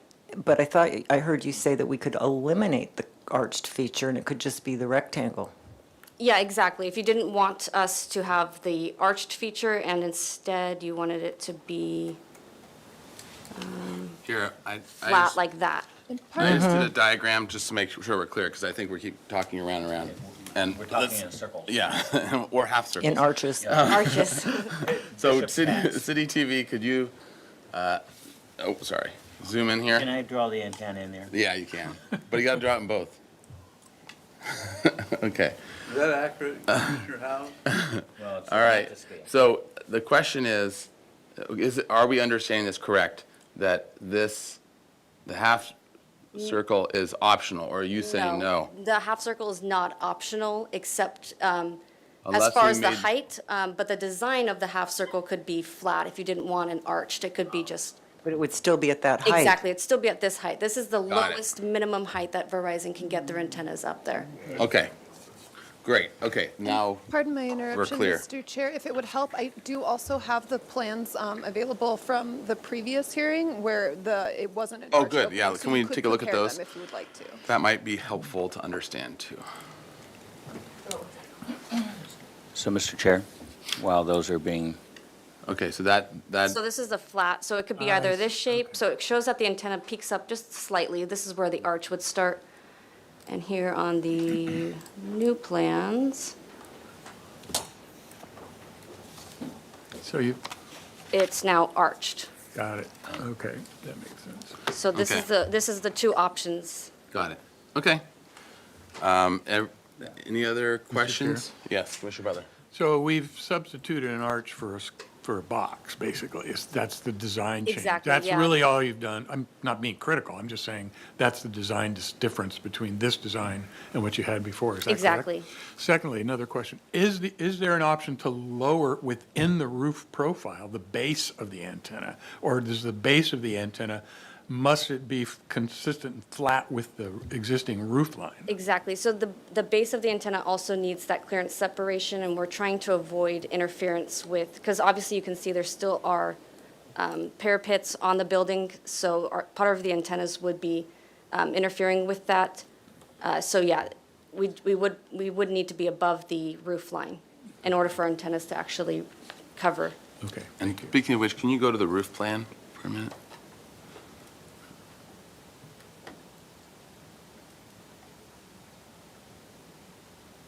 Here's proposed, and then here's existing. Okay. All right. Other questions? Another question I had was, so you're copying the chimney from the neighbor. Do you have a picture of that? No, but it's identical to this one. It's the same material. It's this texture. Yeah, I'm looking at the shape. The half circle seems a little bit odd. Typically, there's a point to it, like a bishop's peak. These are more like. Are these, is that a photo or a simulation? Yeah, this is the existing, Okay. this is the back of it. Okay, so they may have done it there. Okay. so it's not a bishop's hat. It's Yeah, It's a rounded hat. yeah. Okay. And Chair, and it's open? Yes, So, it's, and it's covered by these- mesh screening. Right. And these we see in footprint are a rectangle, they're not a square. What's that? The existing in the footprint is a rectangle, not a square, but the ones that are being proposed are square in footprint? Do I have that? We're mimicking the exact footprint of the existing ones. So it's what, 30, 36 or something by, 3 feet, 3 inches, yeah. and then the other, I have a question. could she answer Hold that on, question let's first? get And then, this one. so And maybe in roof plan form, I think. Existing roof. maybe we need to see the other. Just the roof plan?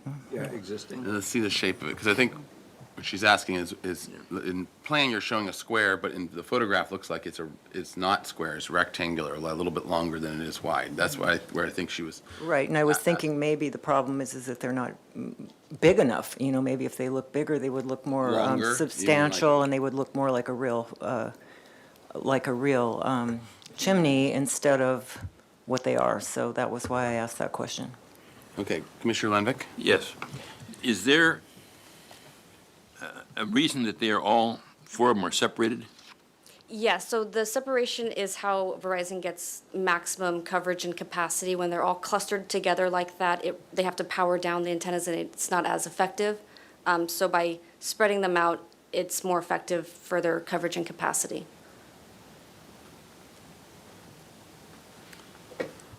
Because my comment would have been, put 3 of them together and, a bigger box, you know. Is that possible? It wouldn't produce the same results, so they would have to then put another Another site one, somewhere yeah. else. Yeah, so you're just adding to the problem. Okay. Commissioner Ensberg? So we see here that these are squares, correct? Yes, So, it's going to look exactly like that. so that's the footprint, Correct. This is proposed, so existing and then proposed. right? But the existing actual ones that we're replicating are not square. I think they look that way in the photograph, that they're that they're not square, but I think they probably are. So if you go to the photos of The photo sims? now are they photo sims or are they photos of the existing? Well, The upper one is existing, Yeah, and then so the zoom in. bottom would show what it would look like. All right, so zoom into the upper one if you would. And do you see how it looks a little bit longer than it is wide? Like it looks like a barrel vault almost. And it looks, and that would be that it's slightly rectangular in plan. Even those ones look a little bit rectangular I though. think it's just the, I think it might just be the perspective. It's just, the angle, I think. Well, is- either way, it seems to me that they would look more convincing and better if they were rectangular rather than square. Yeah. Okay, so Oh, let's, sorry. do we want any other Sorry. questions and we can roll into comments? I do want to try to keep this moving in terms of whatever we are going to decide to do for the sake of for the sake of keeping on schedule. So any other questions? Okay, Commissioner Ensberg, kicking us off with our comment, it might look better, or would look better, as if they're a little bit longer than they are wide. And it sounds like the 3'3" or whatever it is your limit for, The width, we the could width. make them wider. It's Or- just the height is, sorry, it's your limit for making them narrow, I should say. Like 3'3" is the minimum. right. Okay, but could it Fit be the a little antenna bit? and the bracket and Could it be everything 3'3" by 3'9", or? Sure. Well, or four, something like that. Or And 4'7½". Yeah. when we were looking, Okay. comment on All right. the discussion at the Yeah, yeah. consent calendar. Yes, please. Let's jump to Vice Chair House for the consent calendar discussion. Ms. Rydell, could you bring up the minutes from the consent meeting? Getting a little touchy. So I basically said the same thing. They do not have the proportions of real chimneys. That was my concern. Also, study reducing the height and reducing the number of chimneys. I had asked whether it was possible to group them into one larger element in the center of the roof so that it was less visible, and got the same answer today. And study the architecture and provide detailed drawings that show the intended shape and detail. We don't have those detailed drawings that would show a contractor what it is they're supposed to build. So, I wish we had other options, but if our options are to approve or deny, I would have to vote to deny today. And, what was objectionable about what we saw last time with the square top is that they didn't look like chimneys at all. They were very strange looking. And this is the telecommunication facilities and antennas supplemental application.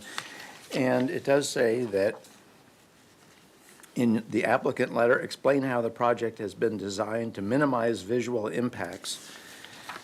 And also it says, indicate how the structure is designed and placed to be as visually unobtrusive as feasible, taking into consideration technical engineering and other pertinent factors.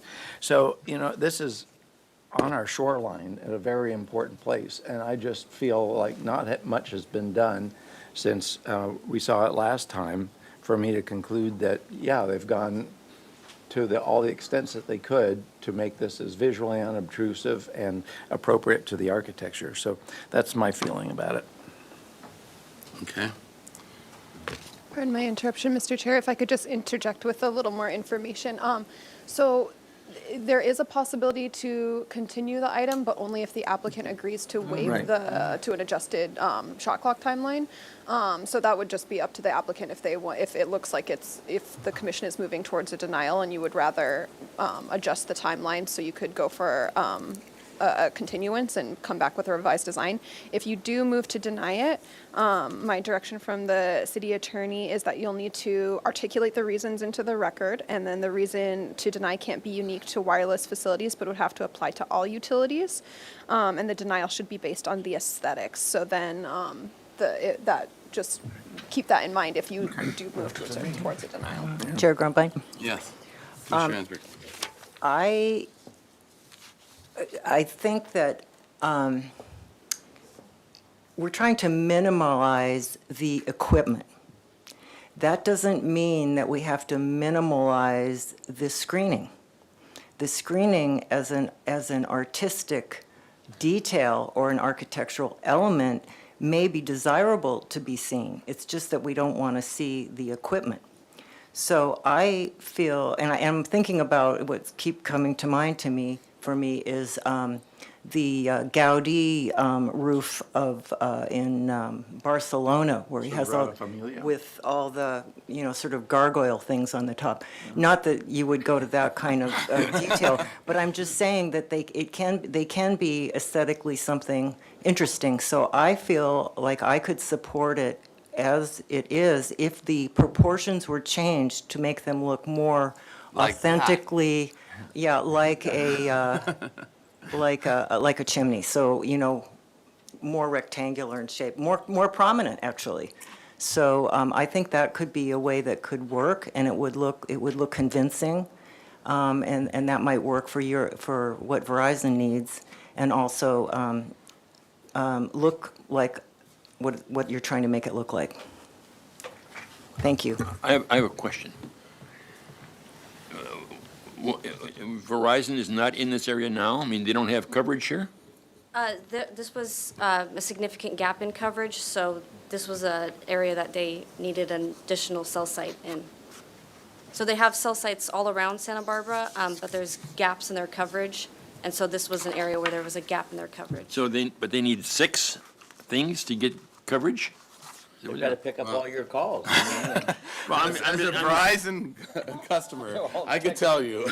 I'm just wondering what compromises they can make as we make compromises. I mean, 2 of these together, I mean, it can't be that crippling to their business as opposed to 4 of them in the 4 corners. I just don't understand. Pardon my interruption. Yeah. Through the chair to Commissioner Lenvik, if you could keep your discussion and comments limited to the aesthetics of the project and not the need for the antennas. Yep. Okay. So, and where I think the aesthetic comment that Commissioner Lenvik was making goes to is it is more aesthetically appropriate to have chimneys have multiple things, multiple flues in that. So it by lumping things together, it could be aesthetically better, but obviously it has to work. Mr. Chair. Yes, Commissioner Uli. Thank you. I think what would help, at least either myself or the public or anybody else who cares or interested, is that the design parameters for the antenna are included in the graphic. If the antenna is 3 feet wide and 6 feet tall, it needs 14 inches of clearance on all sides, and so the enclosure that we're trying to understand then has a reason for being how big it is, not just random dimensions. And that has never been presented in one of these projects. Second, I have zero faith in the telecommunications industry to make a chimney that looks like a chimney or lasts like a chimney. This material, in my experience, it weathers really poorly, and in 2 or 3 years, this whatever they make it out of is going to look terrible. And so there's a huge maintenance effort for this landowner to make sure the chimney continues to look like a chimney even though it's not. So my sentiment is with the vice chair, and that is if we're forced to make an approval today, I would have to vote for a denial. Okay. A question about the materials. Is there a difference in materials for the shroud over the top, the arch, and the walls of it? Or are they all being made of the same material? It's all the same material, yeah. Okay, and what is that material again? Yeah, it's a fiberglass Yeah. so that the antennas can go through it. Gotcha. Okay. All right. Okay, so I would maybe, my comment is on variety as well. Okay, so I'm assuming that you have 6 chimneys that are all the same that you're showing with the half circle, and part of the reality of chimneys and some of the great design part of it is they're usually all different when you have lots of multiple, chimneys like this. So or at least there's a variety within them, and that's a pretty standard Spanish Colonial Revival design tool. And they each can have their own character, or at least there's a couple different characters. So one of the more typical ones would be something very similar to what you have, if City TV could show, which is what people have been mentioning, having a Bishop's Peak would be to have this pointed arch version, and there might be a couple versions that you come up with. There might be one that you have like a groin vault intersection. There's all different ways of doing it, but there are playoffs that at least don't have the same thing over and over and over repeated.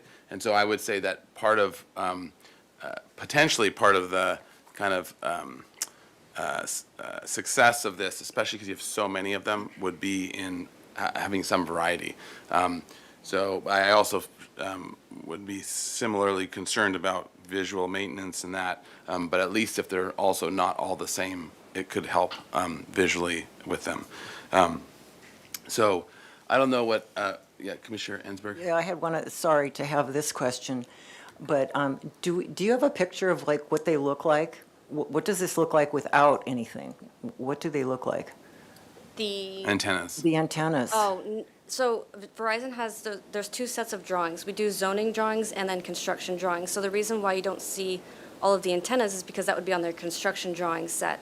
These are just a zoning drawing set. So I can get so through the building permit, you would see the construction drawings go through, and that has all of the antenna information and everything like that. I think where you're going with I'm it just is curious. it what's worse, looking at a fake chimney, Yeah. fiberglass, or versus just seeing the antenna raw? Right, And so I think that's where you're kind of going with it. Is That's is it kind of minimal enough that it might just visually kind of go away? Is where I'm thinking that yeah. Okay. So, but your answer is you don't have the drawings for us, don't have or antenna photographs of the raw antenna just to know what that would look like. Right. And also, no, but it helps us to understand, whether or not all of this trouble is worth it. And are they all, so my question is, what do they look like, and are they all the same? Or, it's just repeated the same piece of equipment everywhere, and Exactly, just what are yeah. we looking at? It's just standard 4-foot antenna throughout each of the areas that we were showing. On a pole. And actually, one more question is, what are the clearance issues? So where I'm going with it is, you have a parapet kind of all the way around. What if you sort of pulled in the antennas and then they went to like open and if you're pulling them in, what are the clearance that they have to have around other equipment? Is that doable, or is it really not, and you just need to keep it on the edge of the roof? The edge, so it doesn't shadow, so it prevents shadowing when they're at the edge of the roof versus when they're clustered in the middle, then it's shadowing the rest of the roof line to clear it. So we prefer to have them at the edges, that way we can clear the roof line. Okay. And All right, Commissioner Ensberg? another question is, would you be willing to allow us to continue it so that we could work together some more to try to figure out the answer? That's what I heard staff say, that if the applicant was willing to do that then we could continue to try to work this out where everybody feels more comfortable. So that's a question, whether you would. Definitely want a working design that everybody is happy with. But as far as the height, that's the minimum height that Verizon designed it as. So we can't reduce the height any more than that. It would just be the design of the shape, which could be a condition that we make it more, as you were saying. Mr. Chair. Yeah, Commissioner Butler. Thank you for bringing up the height issue. Could you go to the existing photo and the proposed photos, please? Because from an aesthetic standpoint, this From is. the elevations? Photos, sorry. The photo The sims? photo of existing and then photo of proposed.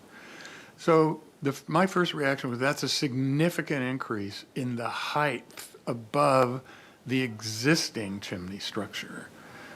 I mean, so that's the first point. I think you've addressed that because you said, that's the way it is. That's the minimum. That's the Yeah, deal. that's- So that offends me as a design aesthetic. Is that right? I'm not the architect here. But So I will come back to Commissioner Grombein's comment that all the more it would be imperative to make some variation among those very much higher chimneys so it doesn't look like you can put some boards on that and land helicopters on that roof. That's quite a height difference. I think it's almost 6 feet height Right, 5 difference, feet, isn't 9 it? inches. Yeah, so you've just increased the chimney height and the profile. Anyway, I'll stop. That's the part that I find concerning. And then secondly, I would agree that finding a better design approach to incorporate some variation across all those, because that's quite an increase in height. Yeah, Commissioner Inzer? I was thinking that, I was okay with it, except then when the other commissioners brought up the material. I would be fine with this if it was stucco and they were just these, look like chimneys, but they're not. So my It's rub. textured and stuccoed on top of the FRP screening. Sure. So it's similar It is- to match the existing. So it will look like, You have to read through it, so it's not stuck. Right, Verizon is to maintain the FRP screening to make sure that it's consistent with the other. yeah, so that's where I'm that's where I kind of landed, was the actual If I material. can and add, what- sorry, I didn't mean to talk. Yeah, over no, you. no, go If I ahead. can add, this is one of the original beachfront hotels. This is an institutional I don't mean institutional. The building is an institution. This is one of the original beachfront dwellings, hotels. So this is very sensitive. This has, whatever we do to the roof especially, is going to be significant, okay? And I would agree that there is a concern about maintenance, but, they'll say, yeah, we'll do that. Okay, fine. We don't police, right? We don't enforce. We just say, please, try this approach. So, again, I would urge, as you have indicated, that we get on a cooperative basis and find a solution. We'll find a solution. We'll figure something out. And pardon my interruption, Mr. Chair, through the chair to Commissioner Butler. Just to clarify, this work is not proposed on the historic Vista Marmont Hotel. It is on the newer building. So the parcel contains 2 buildings, and this is the non-historic building, just to clarify. Thank you for that clarification. So it sits next to, The historic thank is you. next to Okay, it. so 50 feet away is like the institution. historic hotel. But it is a very high visibility and a very memorable building. Thank you. All right, so it's sounding like we're converging on, if you are good with that and are accepting of a continuation and to continue to work on this, we can give some general ideas and directions for things to do and look at as a way of developing, knowing that there's a height thing as well. If you're comfortable with that, if you're okay with that as a direction, because the other direction would be, it's sounding like it's not going to get a vote of approval for this design right here, but that it might be able to get a vote of approval if the design can change and be modified to a little more aesthetically appropriate in Santa Barbara chimney designs.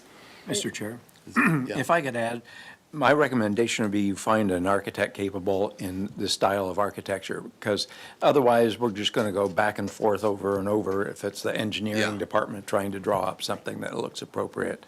And also, I would observe that, by code, a chimney needs to be 2 feet above the highest point within 10 feet. So that gives it a shape and proportion that we're used to, and this is way higher than a chimney would ordinarily be, and that's why it looks so foreign. Yeah. So it's a tough solution, but I think somebody that has architectural skills needs to have a hand in this.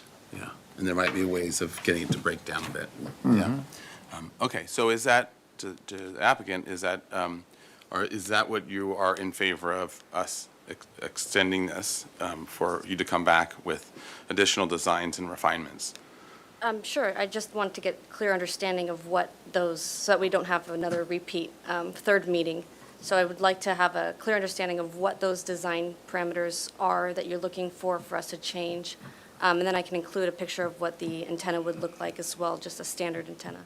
Yep. Well, we can't design it for you, so that's, if we start making I think Vice Chair suggestions. House's comment is the most successful way to get this done, is having a good local architect that understands Spanish Colonial Revival and comes to us regularly, have them, work out some designs, give you some dimensions, give you some, and then make sure that's going to work with your engineering and everything else, and then come with that, because that'll be the fastest, Have them most watch the successful. video of this meeting, Yeah. and they'll understand a lot more. Yeah, they'll know what we're mentioning, where we're going with it. Mr. Chair? Yes, Commissioner Early.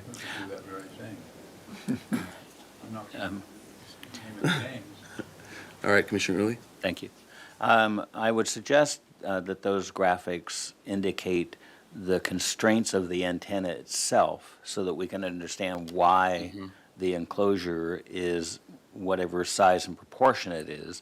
Because without that, it seems to me you could reduce the height and the proportion, but we don't understand what the constraints are. What the clearances are that have to be. Yeah, I'll get some construction drawings, that way you guys can see the antennas and then the clearance as well. Yeah. That'd be great. A question, can these antennas that are like this, can they not be mounted like that? No, the height is what we need, unfortunately. Yeah, they can, but they just have, instead of like this, they go out like this now. It's like traffic engineering, they've got their standards. All right. and that's the way it is. Okay, any other, so that's sounding like where it's going, so if you're good with that, I think that, so I think the motion would be to continue, it could With be the for 2 weeks applicants. or indefinitely. Continue with the applicant's Yeah. acceptance of it. With the applicant's, acceptance of it, it would be to continue for 2 weeks if you want, or we can say for indefinitely, and it's just whenever you get your drawings back in. But if you think you can turn around quickly, then we can put you on for 2 weeks. I think we'll need some more time, because we'll also have to get revised photo sims as well. Yeah, okay, that sounds good. Mr. Chair, I'll move for continuance with those comments. And the applicant's concurrence. And let me just make the comments, and then, now that I have free reign, and you've already made the motion. Put in whatever you want. Yeah. So, for the applicant to come back with with a design that includes multiple Spanish Colonial Revival type chimney designs that still work for the engineering of the antennas, and that are more appropriate for Santa Barbara, and Minimize the visual impact. and minimize visual impact, and as well for them to come back with images of what the antenna looks like without a covering and screening, and then as well to have technical drawings that show the various clearances and constraints of the antennas. Okay, does that sound good? All right, does that make your motion? Pardon my interruption, Mr. Chair, if you could include as one of the comments that the applicant is agreeing to an adjusted timeline. Yep, okay, so then that, the applicant is agreeing to adjust a timeline, That's the correct language. and a pony. Do you want a pony? Yeah. Okay. All right. I'll second that. Well, minus the pony. Okay, strike it from the record. Okay, and the seconder agrees, Vice Chair House. Okay, under discussion, any other discussion? All right. Roll, yeah. Commissioner Lemnick? We saw a project on, just below Mission Street on State Street recently that had an enclosure on the roof with all kinds of antennas in it. They weren't spotted all over the roof, they were all together in an enclosure. They existed. Huh? That was T-Mobile. Yeah. I just can't imagine that the only way to make this work is to have them at the four corners of the roof. We'll let them work on that and. Yep. Yeah, okay. Those other ones. So, and we don't want to get into qualifying their engineering as well. We gotta stay on Okay. schedule. Yes. All right, roll call vote, please. Thank you, Chair Grumbine. I'll take roll call vote. Commissioner Lindvik, Yes. Commissioner Uli, Yes. Commissioner McClure, Yes. Commissioner Drury, Yes. Commissioner Insberg, Yes. Commissioner Butler, Yes. Vice Chair House. Yes. Chair Grumbine. Aye. Motion passes. All right, thank you very much. Okay, so we are on to item 3. I'm going to be jumping up and grabbing a coffee in a minute, but We will have, it's 320 West Carrillo Street. This is a project, continued item for project design approval, located in the EPV and designated as structure of merit. The Bates House was constructed in 1904 in the Queen Anne Free Classic style. Proposal to replace existing one-story commercial building, 2-car garage, and 21 surface parking spaces with a new 4-story, 47-foot-tall, 35-unit residential building. The on-site relocation of existing historic resource from the rear of the property to the front of the property, and conversion back to a duplex, and 1 vehicle parking space. The average unit size density. All right. Bring up the plans and these two, and then your video. All right. Down here.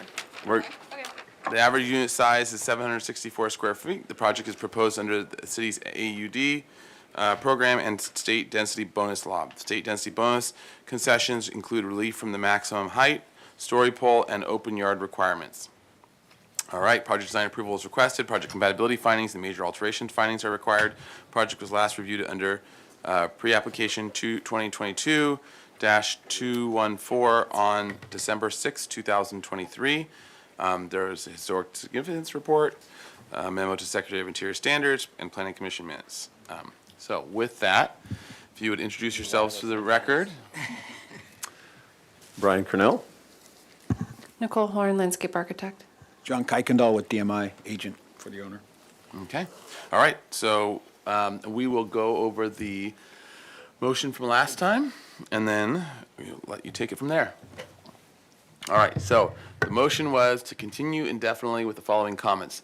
The commission thanks the applicant for their hard work in developing the project and renderings which are helpful to design review and story pole discussion. The majority of the commission felt that 5 story poles should be required. The locations of the story poles on the west and south side of the buildings to be coordinated with staff. Consider the color of the windows and awnings and other ways to bring out contrasting colors from the white stucco walls. At least one commissioner feels that the color and depth of the large wall on the west side should be adjusted so that it will not feel so stark and massive. Study a hip roof, eave overhang, or mansard roof solution on the 3-story element on the south frontage to make the element less blocky and consistent with the other portions of the building. 6, restudy the window color on the storefront. 7, integrate decorative light fixtures around the balcony doors. 8, the project is heading in the right direction for meeting the project compatibility and major alterations findings, especially with story poles and further massing discussion. Study canopy trees in the back and use appropriate palm trees. Provide additional, 10, provide additional color and character details. Motion was by Uli, second one was by Butler, 900, the motion carried.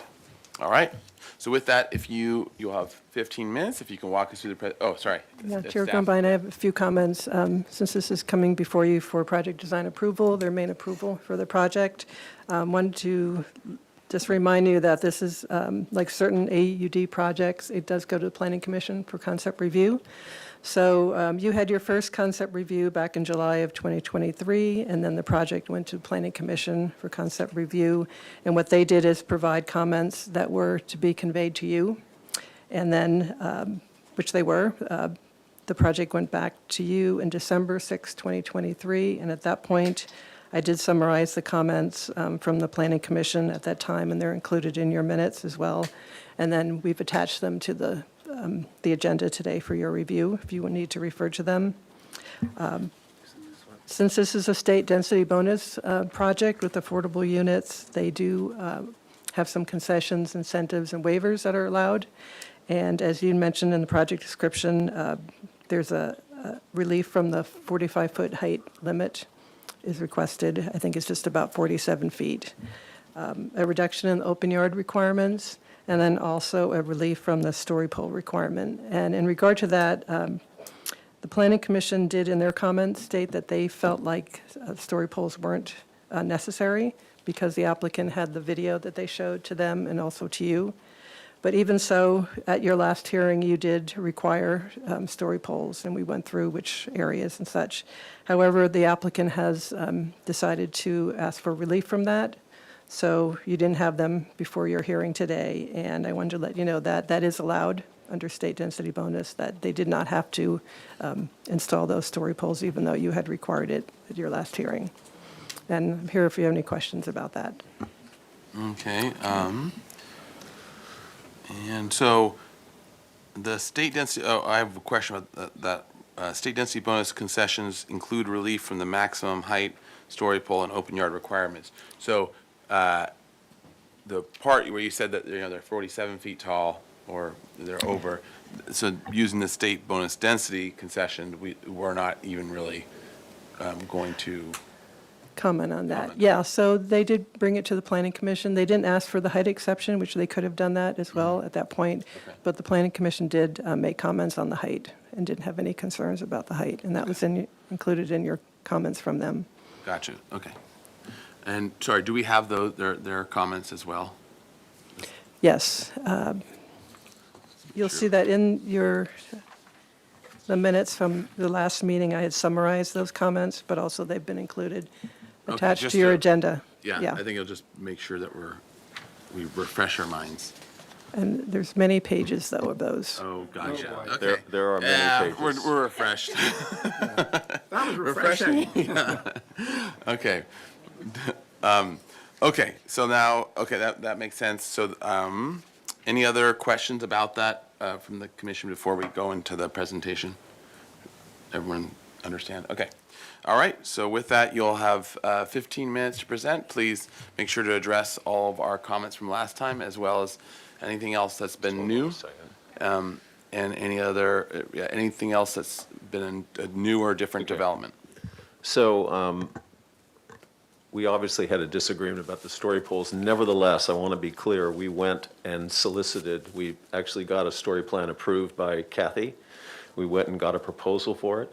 It was $12,855 to put up 4 poles. When the owner got that information, basically he said, what can we do? And that's when we had the discussions about using a state bonus density concession. To be clear on the height, the Planning Commission would have gladly granted their community benefit increase in the height.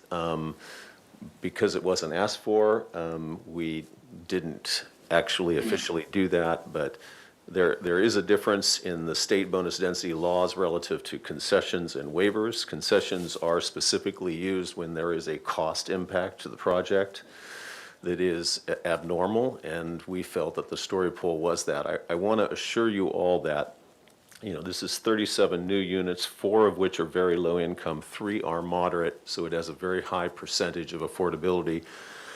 This client is extraordinary. He really wants to provide as affordable units as possible for all these units. The advantage of not having the parking is a big deal, and it's going to allow us to do that. And so for those reasons, we are obviously trying to control the costs. Nevertheless, he does not want to sacrifice the quality. So what we did do in lieu of story poles, for your information, is over almost 3 weeks ago, we mounted a 30 by 42 sign on the front facade of the building.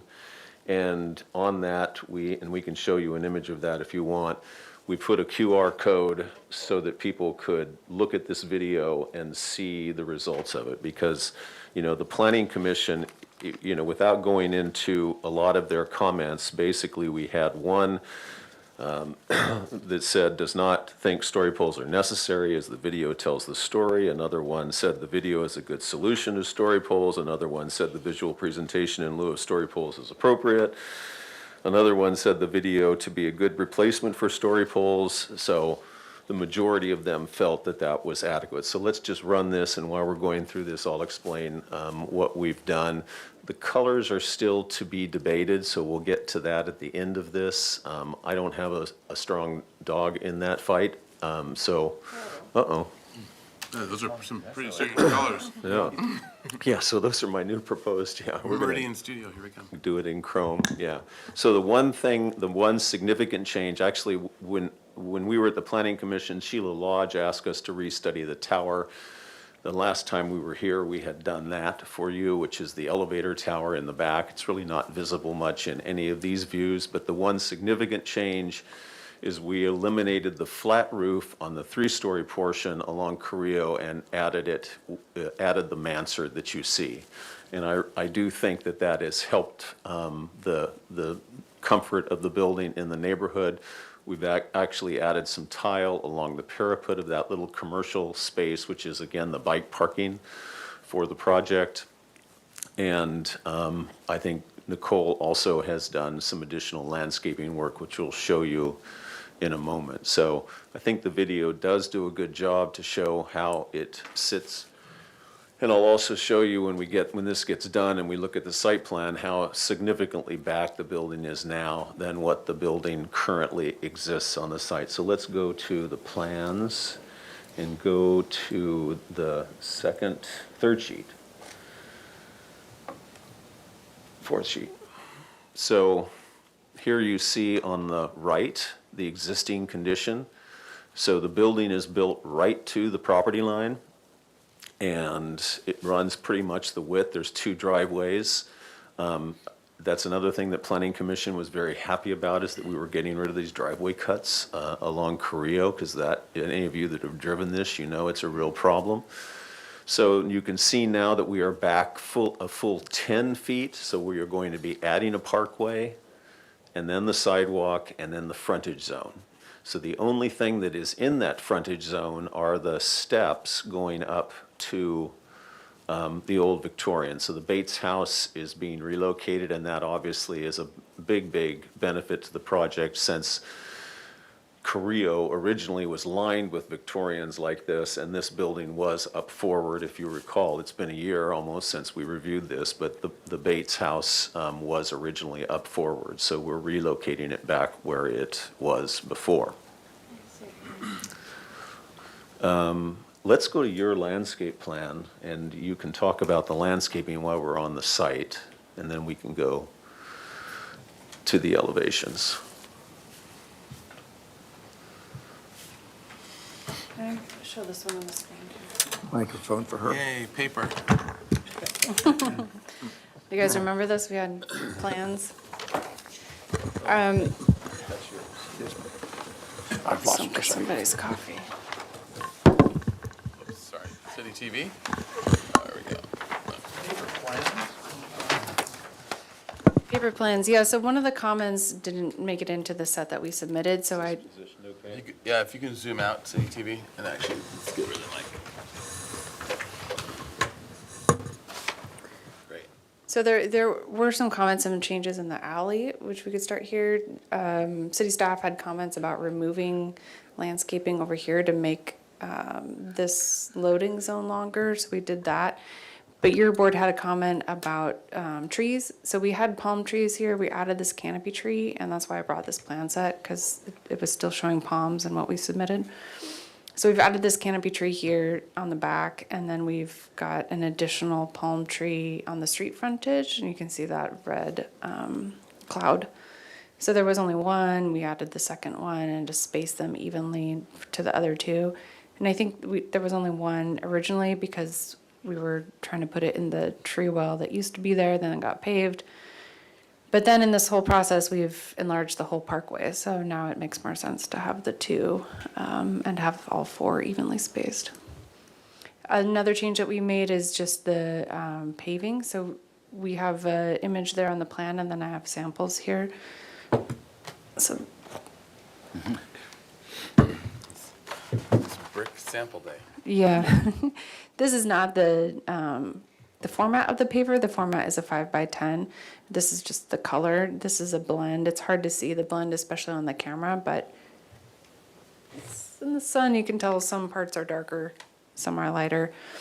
And that's the vehicular paver here in the parking lot. And then everywhere else we would be using this paver, which has both a ground finish and a solid.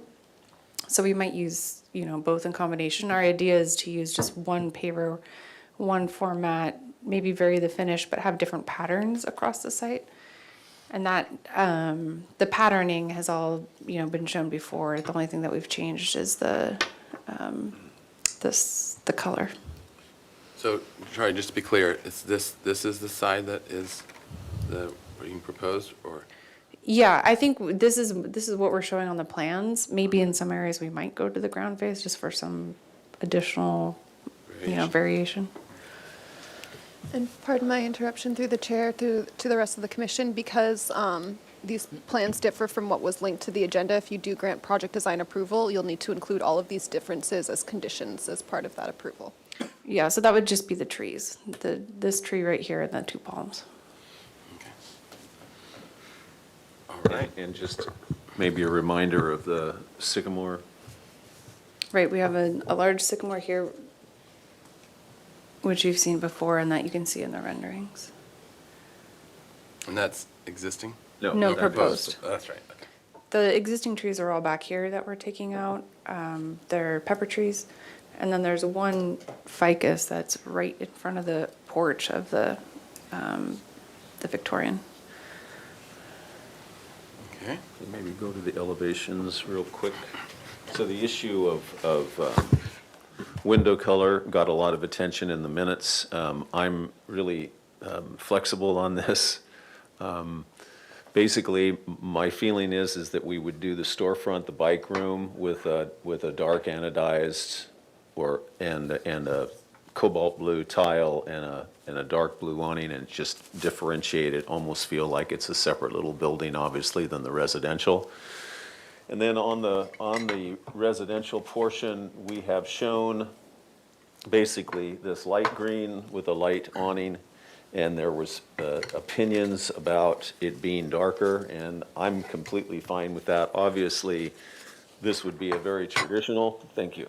This would be a very traditional approach with windows and a darker awning, which would get the contrast which was desired. And, a middle ground would be sort of like the courthouse kind of blue with a lighter awning. This all, I think, you can give us direction and we can continue to study this and come back at final, obviously, in terms of the colors, but that's kind of the range and would love your opinions on it. There's obviously a lot of detailing that still needs to be done for this building, which you will see when it comes back, but I'm hoping that we can get project design approval for this important housing project today. John, do you have anything you'd like to add? Did you, because for one of the first times ever, you still have 4 minutes left. Did I reserve it? Did you answer all of our motion questions from last time? Do you want to just make sure that? Light ran through- fixtures, was there anything added about? Yeah, I think, yes, we've got the light fixtures on the plans. I think you see it right here. If you can zoom in there. But again, that's something that I think that we will have more detail at the project, the actual final approval, when we'll have all the details. Yeah, I just want to make sure that you are able to address all of them, whether you did them or not. Yes. So that we can know what So I ones talked to about the keep on. color of the awnings and the windows, and we've also shown some basically sloping sills at the windows themselves, and obviously depth of windows will be important.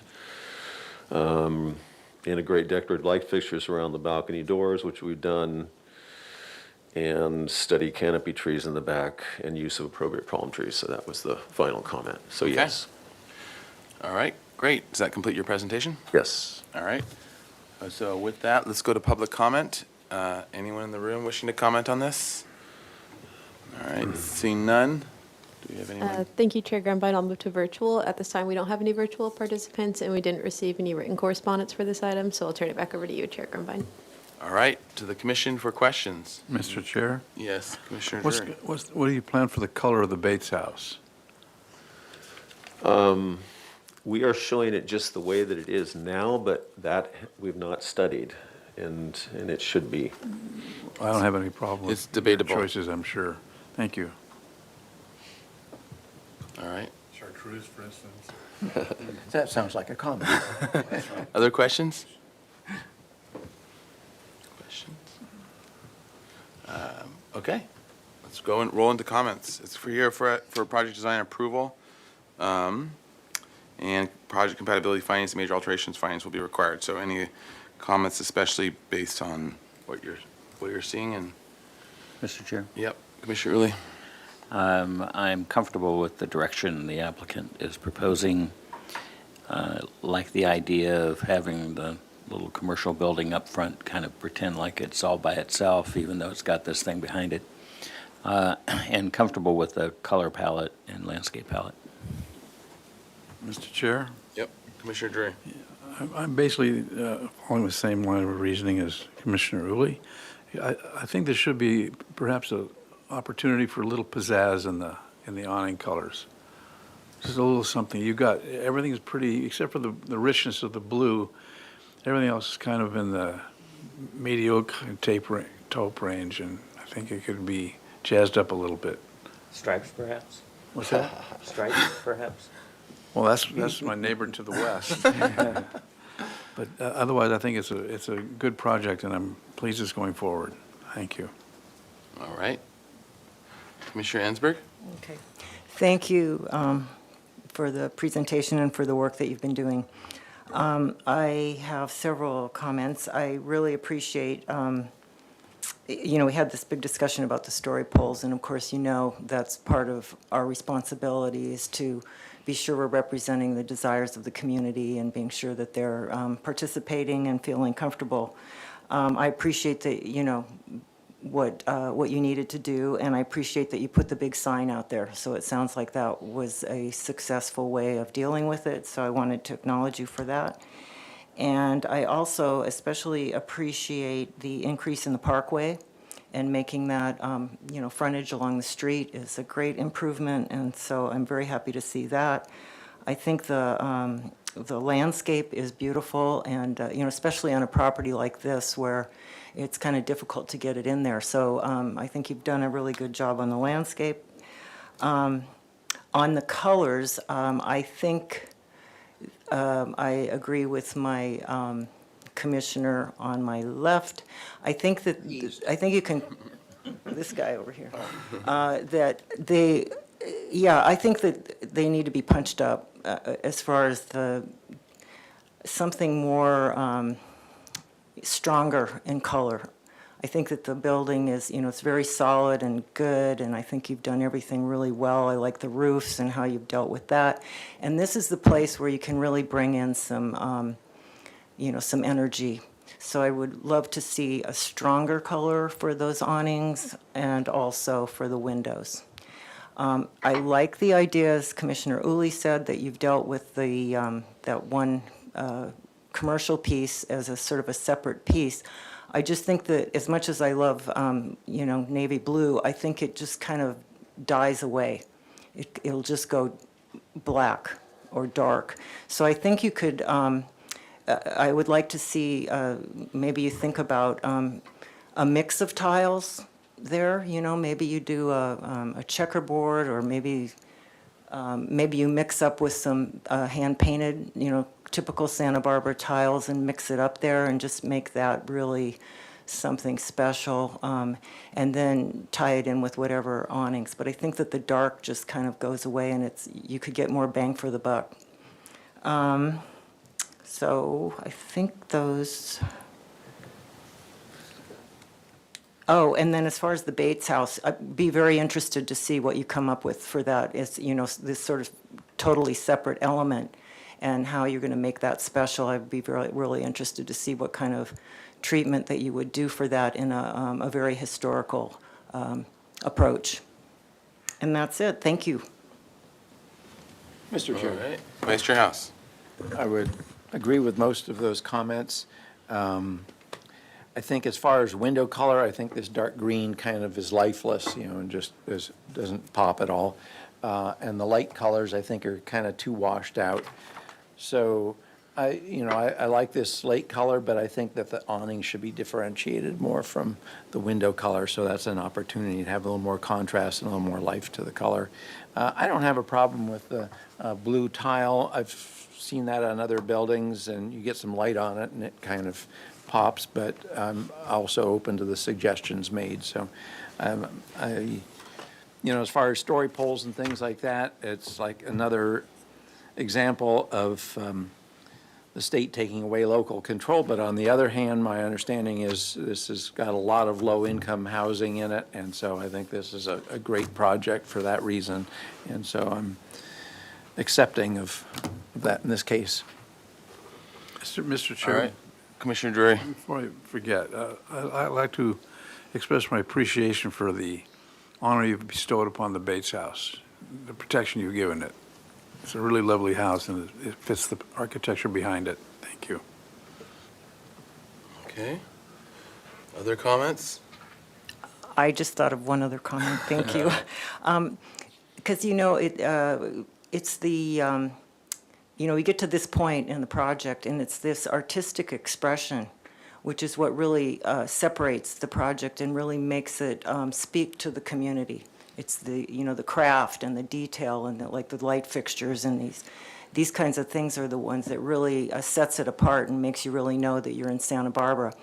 On that line, if it's at all possible, and I know you're trying to, you know, come in on a budget and everything, but if there could be like perhaps a finial, some kind of really cool piece on the top of the elevator tower, that might be a really nice little thing.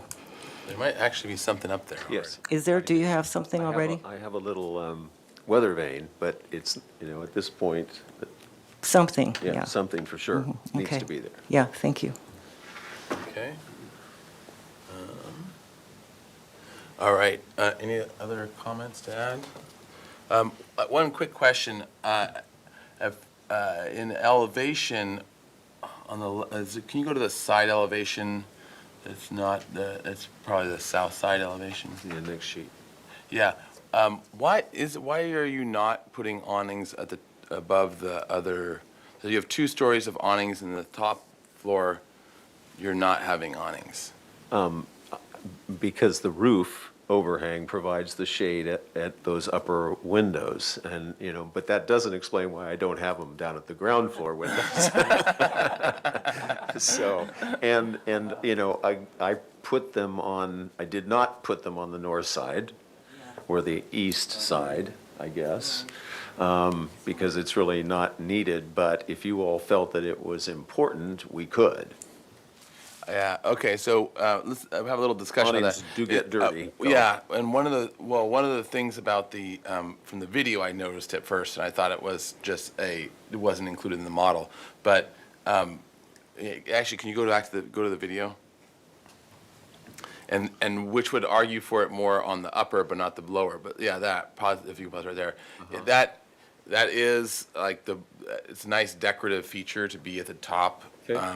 And I would lean towards having it, even though you do have at least some shade, but it'll give a lot more and better shade for that than just the roof edge, if others agree with that. I agree. And it won't look like they're missing.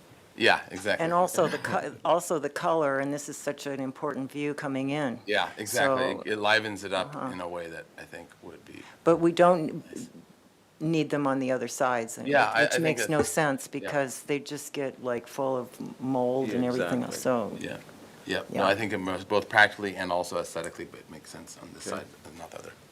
Everyone good with that? Okay. All right. Any other comments before I try to summarize? That's a good question. Yep. Do you all think that the awning of the, bless you, Thank you. I hope I'm not, yeah. Has nothing to do with you. I know, I should be fine. Psychologically or I should otherwise. be fine, but it's crazy that it's back. I feel like deja vu. All over. What, did you lose your tooth again? No.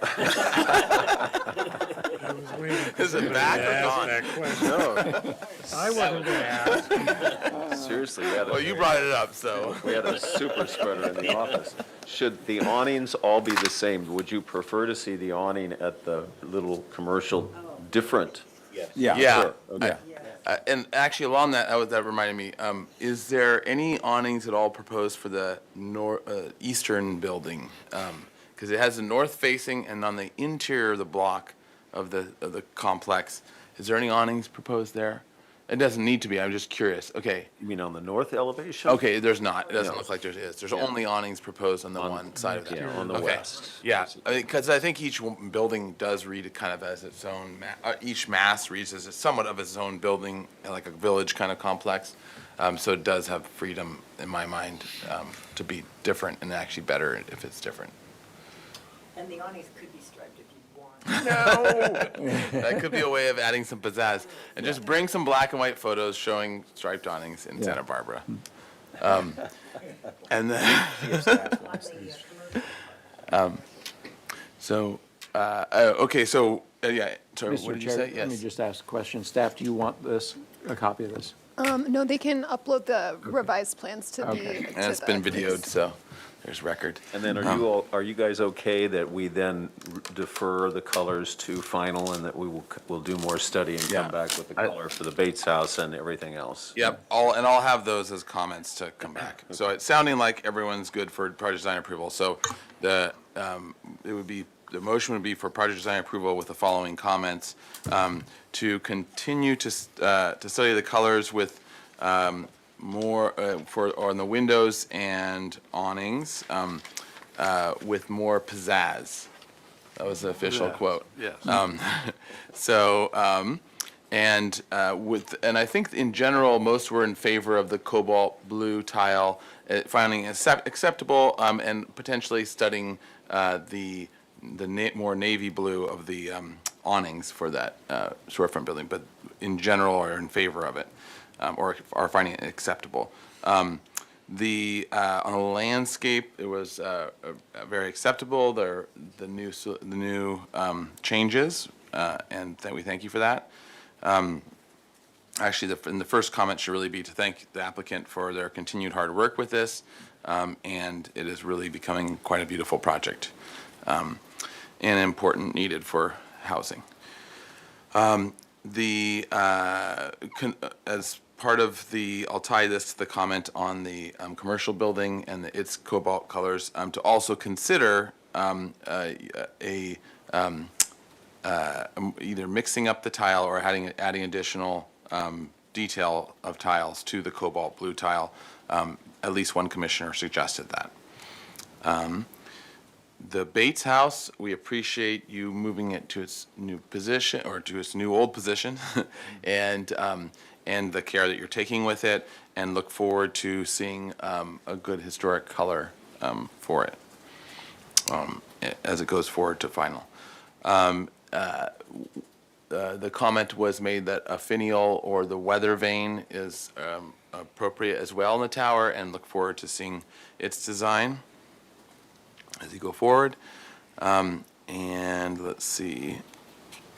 I think those were the main comments. Any other comments? Interruption, Mr. Chair, if you could just include maybe in the landscape comment, the specific change from the plans that were linked to the agenda. Oh, yes, and that the plans that were shown, paper plans that were shown are acceptable, and for those to be uploaded to the main set. If I may, I think the addition of a canopy tree and a palm tree. Yes, and with the addition of the What she canopy tree. said. Yeah, what she said, and the palm tree. And Chair Grant, what about the paving? Oh, paving, good point. My opinion on the cut brick is not to do it, because that's sort of like a cutting of a brick is less, yeah, the cut face. like this? Yeah, that's more traditional. We like this. It's fun, but it's also not, I don't know, if an EPV standard of brick. There's gray EPV. Even that, you probably could find something that's even in that, well, maybe okay, so paving wise, are we not in agreement? We didn't really talk about it, but does anybody feel that it should be maybe a red color as opposed to gray? We didn't talk about that, but just. Yeah. I think red always looks ersatz if it's not red clay, so. Yeah, for this. Okay. So in general, is this paving, well, let's say we'll continue it on, and, because there was also 5 by 10 10 that you were calling out as well, which is a little bit less traditional. We'll all come back to final. Yeah, it's all, this is just for project design approval. So they brought the details early and are getting read. But I think that maybe just a general comment of encouraging it to be more EPV appropriate and just more traditional on EPV, and you can kind of circle back with us on it. About it. It's Yeah. a warmer gray. Yeah, Mr. Chair, my preference would be that it not have a cut edge on it. yeah, okay. Yeah, what, I'd feel similar, so at least you're hearing that there is at least a discrepancy within the commission for support of a cut face. And I would also argue that it really does you need to find at least a more traditional precedent if you're going to try to go that route as well. I would agree. You're saying if you did the cut? If you're trying to go this route, Yeah. you like kind of make your case with a good precedent of it, because I think it'll be harder to find something like that it's more EPV appropriate. Okay, so we'll put that in as a note for the hardscape. Any other additional notes? You want to make a suggestion at return in progress to look at these things? I mean, yeah. I'd be happy to, that's fine. Okay. Whatever's quicker and expeditious, right? Yeah, I mean, at the same time, these are so minor. Well, they've got to come back with a bunch of details anyways, with wrought iron and all other details. So yeah, let's say to come back in progress, which PDA. yeah, after project design approval, which is going to be typical anyways. They've got a big set to build still. Yeah. Pardon my interruption. Can I just clarify that comment? Are you requesting that the project come back for an in-progress review before it comes back for final approval, or are you just? Yes. Okay. Yeah, and which is regular anyways for a project of this size with all the details and everything. I mean, we could. I think that as long as we aren't delayed getting into an in-progress hearing, you know, it can work seamlessly. We just obviously don't want to be delayed, but. How about with this? We'll encourage the applicant to come back in progress. We will be concerned about fire sprinkler double check valves and vents through the walls. So, so let's add this comment as well is, and as you come back for either in progress or for final, there will be a main concern with mechanical systems, utilities, and the appropriate screening and visual impact that they might have on the project, especially from the public right-of-ways. So that'll be just From the public views. Public because views, The west yeah. side is not in a public right-of-way, but Okay. it's a big public view. Yeah, that's a good point. So from public views. Okay, any other comments to add to that? All right. All right, who would like to make that I'll motion? make a motion for preliminary, project design approval. With those Preliminary, comments. that's the old jargon. Got a whole host of With the- things to do. With those comments, and then Second. project compatibility findings. Okay, with those comments Okay. articulated by the chair, and, or was it enumerated? I'm not sure. And these are the project compatibility findings. It is consistent with the design guidelines of the city. It is compatible with the architectural character of the city and the neighborhood. The size, mass, bulk, height, and scale have been judged to be appropriate. Slide 2, please. It is sensitive to adjacent landmarks and historic resources to the extent there are any in nearby. Public views of the ocean and mountains do not seem to be adversely affected, and the use of open space and landscaping is appropriate. And major alterations to historic resource findings. This has to do with the Bates House, I guess. The exterior alterations are being made to restore the historic resource to its original appearance or in order to substantially aid its preservation or enhancement as a historic resource. And the exterior alterations are consistent with the Secretary of the Interior standards. All right. And the seconder? Second, yes. Okay, and, all right, so we've got a motion, a second, with all those comments. All right, well, any other discussion before we vote? All right, roll call vote, please. Thank you, Chair Grumbine. I'll take roll call vote. Commissioner Uli, Yes. Commissioner McClure, Yes. Commissioner Drury, Yes. Commissioner Ensberg, Yes. Commissioner Butler, Yes. Commissioner Lidvick, Commissioner Limvick, Yes. Vice Chair House. Yes. Chair Grumbine. Aye. Motion passes. All right, congratulations. Yeah, so- And this is appealable to city council within 10 days. All right? And we're only a minute. And we're a minute behind. So I That's, can we're tell you, doing though, good. I thought I had a bad case of hay fever, and all of a sudden, 5 people in the office tested positive. So I tested, and I was positive. Oh, my God. And I had no idea, and it's been crazy. My wife has lost her hearing. Wow.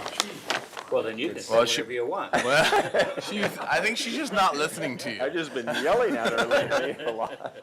Anyway, All right. it's bad. Item 6, 430, continued item for project design approval, 1733 Mountain Avenue. This is a historic structure of merit constructed in 1930 in the English vernacular style. Proposal for 128 square foot first floor addition, a 586 square foot second floor addition to the rear of an existing 998 square foot single unit residence. Project includes addition of dormer and window on the front elevation and raising the side facing gable 5'2" from 18'10" to 24'0". Removal of an as-built shed, new doors, rear windows, roofing, second story balcony, smooth stucco, exterior lighting, and restoration of original windows. The proposed total of 2,200 square feet on a 5,100 square foot lot is 92% of the maximum required floor to lot area ratio. Project design approval is requested. Project compatibility findings and major alteration findings are required. Project was last reviewed on August 2nd, 2023. And welcome. And so we will, do we have any comments from staff before we go to the minutes? No comments from staff at this time. All right, great. So let's go to the minutes for this, and then you can introduce yourselves and go from there. Okay, so the motion was to continue indefinitely with the following comments. The commission thanks the applicant for their restoration of some of the elements of the historic resource and hopes for continued diligence on the design so that it can become acceptable. 2, the commission is split on whether a dormer on the front elevation is acceptable or not.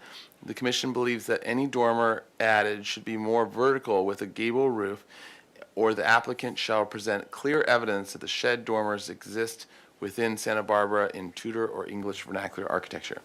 3, changing the front pitch is not acceptable. The commission prefers that the back addition to be done in a way in which the new rear roof is not poking up over the top. The existing ridge and pitch on front roof gable should stay as is. 4, the roof slope on the addition should be a steeper pitch to match the English vernacular style. 5, consider including a flat roof portion to connect the addition.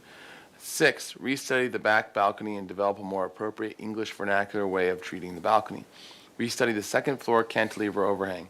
Look for corbelled cantilevers in the English vernacular style to use as inspiration for the possibility of eliminating the cantilever altogether. 7, restudy the corner window on the southwest perspective to include more plaster between or study a different design. 8, restudy the horizontal window on the southeast perspective to be more historically appropriate in shape. 9, integrate the light fixture as the project goes forward. Motion was by Uli, second by House, 900, the motion carried. All right, so with that, welcome. If you could introduce yourselves for the record. Thank you so much. I'm Todd from T-Stock Design Studio, Todd Stockwell. I'm with the owner, Graham Lee Wingate. I have a quick question. Those seem like minutes from a previous meeting, Yeah, they am I do. wrong? I think you're right. I thought we had actually addressed addressed Yeah, most of those elements, Yeah. and I think we Yeah. came back, I think we came back in October. So I'm wondering if there's, okay, no worries. Wow, I'm very Usually the staff amplified is very today. good. That's okay. Deja vu. Yeah. That was the first meeting, I believe, yeah. And Yeah. then we caught a lot of those, and then Yeah. hopefully. Because cut the last little it looks pieces. great compared compared to those minutes. what those You already minutes say. caught all those. How did you- Since then, we had our second kid, so. Yeah, the baby, lot- baby has lot- landed, yeah. yeah. Thank Yeah, you. congratulations. 4-month-old boy, so Nice. getting settled. Yes, starting to get sleep again? Yeah. Yeah, isn't that nice? Ish. Hopefully he'll get the project done before he goes into high school. Yeah, that's the idea. I'll be back. Well, Yes, so staff does have an announcement. There's a mistake on the agenda. The project was last heard on October 25th. And I'm pulling up those minutes now. I apologize for that. It's all right. I should have stopped you, but I didn't. now it'll just sound my really, brain, too, to it'll make just sure. sound really good now. All right. Motion. Okay, so the real last minute meeting minutes was October 25th, 2023, and it was to continue indefinitely with the following comments. One, the commission thanks the applicant for their continued work on this project. It is a great improvement on the last design and is heading in the right direction. Ooh, that sounds a little better. Two, restudy the corbels or supports for the balcony on the southeast elevation, find historic precedents in English vernacular language, study making it an OG, stucco material, and adding continual spacing. Three, update the roof plan and architectural drawings to be accurate. Four, continue to study the front dormer. The commission suggests narrowing the dormer by 25% or more. Five, study several roof options for the dormer, such as shed roof, hip roof, or gable roof, as to which may be most appropriate and will help break up the mass of the large roof. Six, study 2 narrow dormers as opposed to 1 larger dormer. 7, the commission supports waiving the FAR supplemental requirements. 8, generally the project meets the project compatibility findings and major alteration findings. Motion was by House, second by Uli, 8-0-0. Jury was absent. The motion carried. All right, and so with that, Commissioner Jury, if you haven't watched the video, you'll be asking questions, but no comments. All right. All right. So with that, if the applicant could walk us through the project, and especially this is for project design approval. So if you can walk us through the project and especially address any of our comments and Yes. anything else that has changed between now and then. Sure. Thank you, Chair, members of the commission. So the main elements of design that we were asked to investigate were the front gable and the rear balcony. So we did, and we came up with, if I go to this is just the regular elevations from previous. Here's our dormer option sheet. So we created some dormer options. So this was the dormer that has the hipped dormer. That's the classic English vernacular hip dormer. It actually does occur quite often throughout Santa Barbara. There's a couple other examples. This was adding a third, an actual gabled dormer to create the House of Three Gables, which the owners actually like this option number 2. They would prefer option number 2. And then option number 3 is just your straight shed dormer, which we presented before, and we're asked for precedence. There are some shed dormers throughout Santa Barbara that are part of this same vernacular. So that's the 3 dormer options that we came up with to help decide the dormer. We did reduce the size, the width of the dormer in all 3 options, so it is about, I believe it's about 10 inches less wide than previous. And then here's the house, and here's an example of a shed dormer, and here's an example of the hip dormer. I didn't grab an example of the 3 gable option, but that's the one we like. There is a little situation here where we were previously slicing the edge of the roof off for this solar ordinance compliance, but we realized that creates a really strange kind of dog ear at that corner, so we're asking for a little tiny bit of an exception for the tip of that roof form right there. So that is a change there, a little bit. We're still at the same materials and lighting that we previously presented. And then let me find, here's the two options for the balcony. One of them has a number of on-center OG plaster corbels, and then we've got the balcony option too, which, you know, creates an actual OG shape that would be screeded plaster around that balcony form. And so that's where we're at. Other than that, we were hoping to get through to the next step, which would be project design approval and beyond.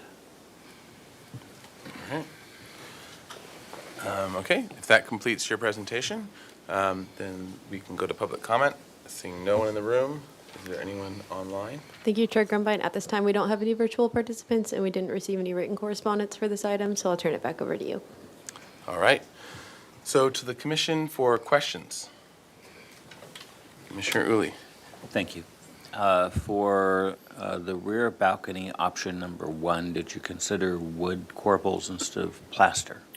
We previously had wood corbels, and we were asked to actually shift plaster? to plaster, yeah. Because there was the comment that the wood corbels didn't match the English vernacular as well. Mr. Chair. Yep, Vice Chair House. Did you explore the two-gable option, two-dormer option? We did not. I went back and forth with the owners, and that was something that split that space up. That's actually the vestibule into Right, the I master remember that. bedroom. And it splits the space up in such a way that what they'd love to have is a window seat at that location, and so that kind of creates a pair of window seats because of the pitch of the roof. So that wasn't something that the owners wanted to investigate. Okay. Other questions? All right. Comments? Let's roll into comments. Kick us off. All right. First, thanks for your work on the project. I think it's making great progress. I would agree that I prefer dormer option number 2. I think it looks much more romantic with the building than the other two. I don't really have an issue with the fact that it's replicating the gable end. I think that's the whole point, and I like it. I don't mind the single dormer either. Its functionality makes a whole lot of sense on a rainy day. You're sitting there staring out the window, reading some novel, sipping a hot toddy or something, I don't know. But that's difficult to do in a tiny little dormer, unless you're a tiny person.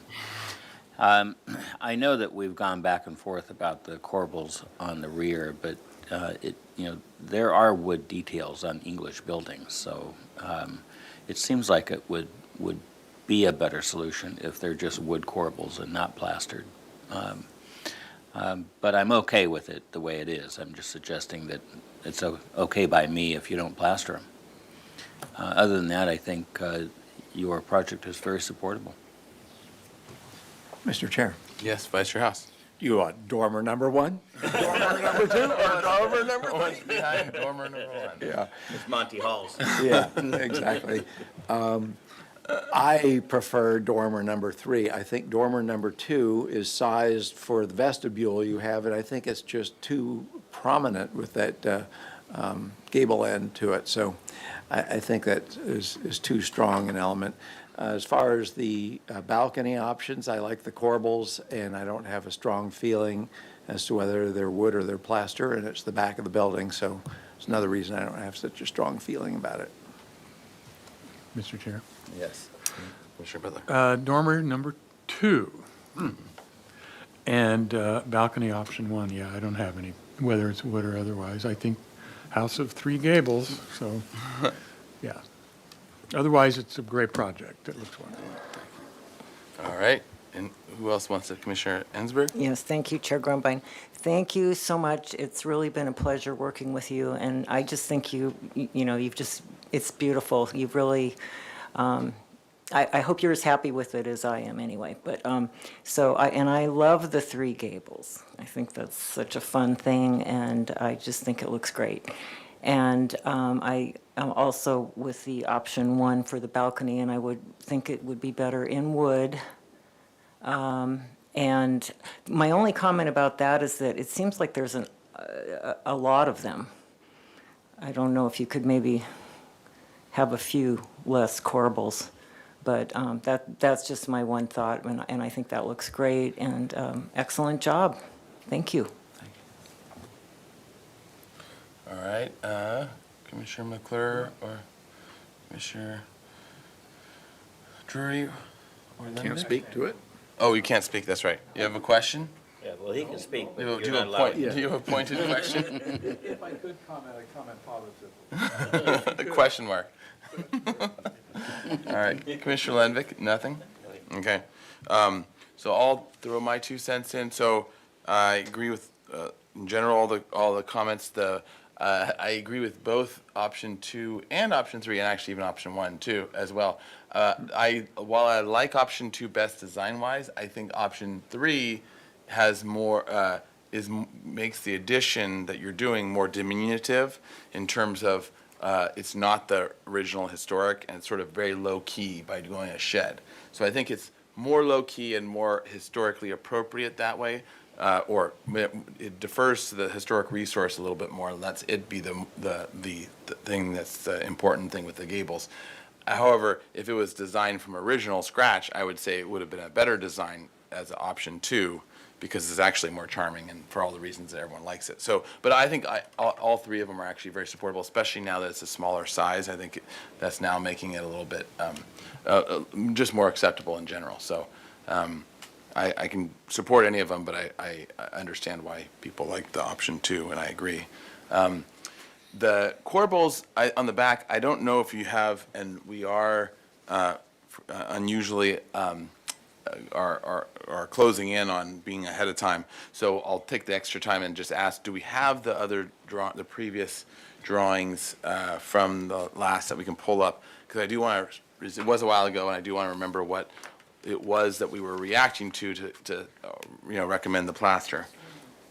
And because we had the time, we're kind of Through close. the chair to the applicant, if you pull up the folder, if you just hover over the folder at the very bottom, yes, you'll see item 6, the one that says, you go in there and then you see old plans, and you can pop that one open, and those are the previously reviewed ones. perfect. Although those, because I messed up, those might be from August, so I can, They might still have the older balcony can on. Oh, there we fumble go. around There it and is. find- Oh, okay. See, there was a cantilever across Yeah. the entire back. Yeah. And so this makes a lot more sense. So You guys what was cleaned it up. Yeah, cleaned so- up the design. Well, this is now that with your new design, you have the balcony appropriately just sort of supporting itself, cantilevering off. In this case, it's a cantilever off a cantilever with plaster in between, which is wood carrying plaster is also visually just, it feels kind of heavy for that. So I think where people are leaning with your new design in terms of it could be wood, it definitely could be, I think, now with just the balcony by itself protruding out with just wood, simpler wood members. And I think you had fairly simple profiles on there before. So yeah, those could be very simple little wood corbels coming off and be great and still be within the English tradition, because then you have your wall plane all lined up. So I think that It should be oak, though. from a old growth From tree. Nottingham Forest. from 400-year-old trees. So I think that, And maybe 3 less or something. yeah, exactly. And then the spacing exactly appropriately for wood. Sure, I can investigate taking a couple out and Yeah. getting a nice clean spacing there, sure. Okay. Okay, so I think all in all, I can summarize the comments, and it's sounding like everyone's comfortable with it as a design, so it can probably get project design approval with these comments. So, but I'll summarize the comments for going forward. So, we didn't talk about the whole roof and solar thing. I'm assuming that everyone's supportive of it. That little bit. Do we sticking have the above. authority to waive that, or? is That never stopped us before. Oh, okay. Staff, We do they need a mod wave for our that? arms about all kinds of stuff. Do they need a mod for that, or? I'm sorry, can you repeat the question? The solar, can you flip to the solar page? Yes. So we're supportive of that roof poking out over the solar It actually ends up being about that big, Yeah, literally. that small portion of it, is it just that we Just want have that positive comments, nip or up what's rather than the 45. Has the design always poked past that solar height? No, that's why I mentioned it in the meeting, because we looked at that more closely and realized that that little tiny snip and break pitch was going to look odd, and that it's really not such a large impact on the solar ordinance. I might need to check with zoning staff. Okay, so we can at least make favorable comments about it, because we think it's very appropriate that it stays in that roof plane and per this design. So we would be very supportive of, and really want it to actually be like this. Okay. And Chair Grumbine, also because of the roof, if it was going, if it was 90 degrees, then it would be a lot of area. Yeah, Because it's a of this- very small Because of this wedge. direction, it's just a little wedge there. I think it's acceptable. Yeah, and a tiny little shadow, Yeah. Block someone's sun tanning for about 20 minutes in one spot in the yard. Okay. Well, no, thank you for them not getting skin cancer. Yeah, there you go. Okay, so I'll try summarizing. Okay, so first we want to thank the applicant for their continued wonderful work on this, and this project is looking very supportable and favorable, and is very sensitive to the historic resource. The roof, the small portion of roof that protrudes beyond the solar plane, I guess it is, we find very acceptable and both aesthetically appropriate and historically appropriate, and the commission feels that it's an important part of the design that the roof continue, and with a minor impact going above.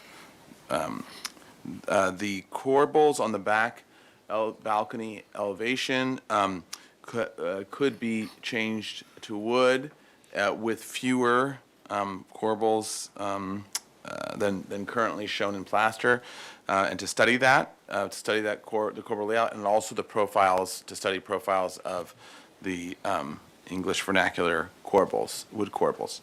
And the other is in general, most of the commissioners were supportive of the dormer options, and thank you for the study of them, and understanding that the client would like to prefers option 2.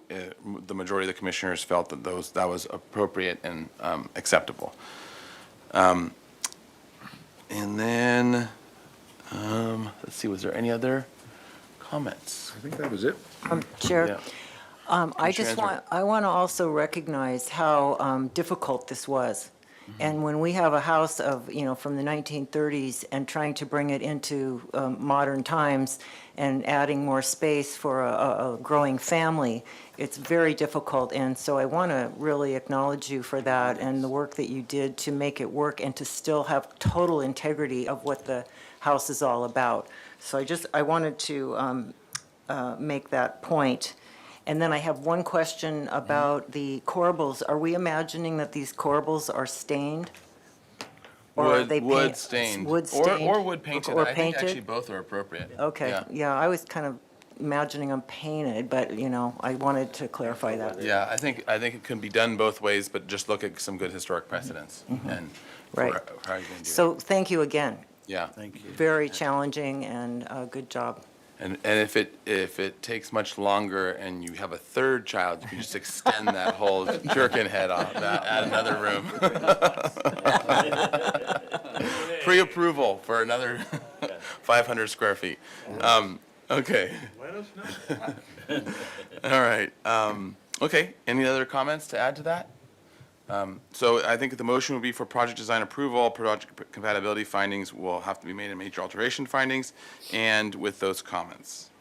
Mr. Chair, I'll move for project design approval with the comments you just listed, and I'll run through the compatibility now. The project is consistent with our design guidelines. It is compatible with the architectural character of the city and its neighborhood. It is appropriately sized, bulk, height, and scale are appropriate to its design. It's sensitive to itself. Public views of ocean and mountain views are not impacted, and there is appropriate use of open space and landscaping. And that the work is to restore or enhance the appearance of the historic resource itself. Exterior alterations are consistent with the Secretary of Interior standards. I'll second. All right, motion by Commissioner Uli, second by Commissioner Ensberg. Under discussion, any discussion? All right, roll call vote, please. Thank you, Chair Grumbine. I'll take roll call vote. Commissioner Drury, Abstain? Commissioner Ensberg, Yes. Commissioner Butler, Yes. Commissioner Lindvik, Yes. Commissioner McClure, Yes. Commissioner Uli, Yes. Vice Chair House. Yes. Chair Grumbine. Aye. Motion passes. All right, congratulations. Thank you so much. Yeah, very good work. And this is this decision is appealable to City Council within 10 days. Yeah, yeah, nice work. Have a nice weekend. All right, you too. Thank you. Thank you. And we are a few minutes ahead of, or we are almost 20 minutes ahead of schedule, so. Oh, my gosh. Wait 3 minutes. So first question Thank is, you. is the applicant here, is the whole applicant team here? Or are you waiting for anyone? Do I have more? For the next project, but I was expecting the property owner probably to show up. but- Okay. We can take a recess for 10 minutes if you want and see. Let's just take 3. Well, I think that she might need a contact or whatever. Yeah, so we'll take 10. We'll take 10 minutes, yeah. Okay, great. Yeah. Ms. Rydell?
order, Historic Landmarks Commission, May 22nd, 2024. We are on to our final item. It's item 7, continued item for concept review, 36 East Victoria Street. This is located in EPV, proposal for a 3,000 square foot, or 2,988 square feet of additional floor area to 2 existing buildings on 2 separate parcels, resulting in a new combined building totaling 15,900 square feet. Additions include 237 square feet of ground level infill to an existing recessed entry, a new 452 square foot mezzanine level, and new 2,299 square foot upper level. Project includes a new roof deck, exterior alterations to existing facades, 8 short-term bicycle parking spaces, and a lot merger to combine the 2 parcels. Project requires approval of a development plan. No final appealable action will take place at this meeting. Project compatibility findings and development plan findings will be required for project design approval. Project was last reviewed on August 2nd, 2023. So welcome. If you would introduce yourselves for the record. My name is Lisette Elenes with ERA Architects. And Jordan Bottenfield, general contractor. All right. Okay, so let's go to, and then to staff. All right, great. Chair Grumbine, Yes, could I, Commissioner. sorry, may I ask just a question? Am I remembering, didn't we review this before? Yeah. Yeah, we have minutes. Different architect. Okay, but, so it's just continued concept? Yes, pardon, so Just ask that. staff's announcement is that, yes, you did review this project before on August 2nd. We've got the minutes available. Then the project was taken over by a different firm, so they're here for a second concept review. And additionally, in the time since we scheduled it, the project was deemed complete, so it is eligible for project design approval, but can't receive it today due to noticing issues, but just keep that in mind as you're reviewing the project. Okay. Great. Okay, so the motion from last time was to continue indefinitely with the following comments. The commission found this project eminently supportable and thanks the applicant and owners for doing a wonderful job bringing a historic story to the future design of the building. 2, study softening the building with the suggestions to look at Spanish clay tile on the roof parapet or other ways to soften the geometry of the building. The commission understands and supports the design of the party wall as it is typical historic treatment of a party wall. There is a suggestion to soften the wall with insets and a roof cap along the edge of the wall or other treatments. 4, study how the entry and/or other components of the building can express the institution of an urban church. 5, study an art program as part of the Paseo and for any other portions that it would make sense. 6, study shortening the tile walls on the storefront windows to be more like the historic photos. 7, study breaking up the Anacapa Street facade with pilasters or some other treatment. Study making the Paseo more hospitable if possible. 9, study the color of the storefront windows. 10, study the possibility of break up on the storefront windows and study the muntins and divisions. 11, study any signage designs. 12, the commission generally supports the mass, bulk, scale, and location of the second floor. The motion was by Uli, second was by Drury, 900, the motion carried. All right, so with that, if you would go through with your design and just talk about how you have anything that's changed design-wise and ways in which those comments were addressed. Okay.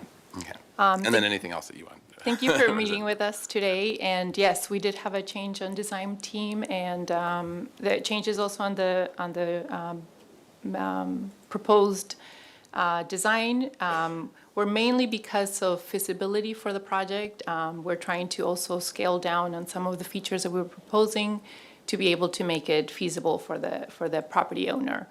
Some of the design considerations that we implemented in this revised design were mainly to be able to keep the east of the building like it is with furred walls and not exposed pilasters like you saw before in the previous design. And instead, we're trying to change the east of the building where the art store was at. So that one right now has exposed pilasters and has other detailing that instead we're going to fur completely to be able to match the west side of the building.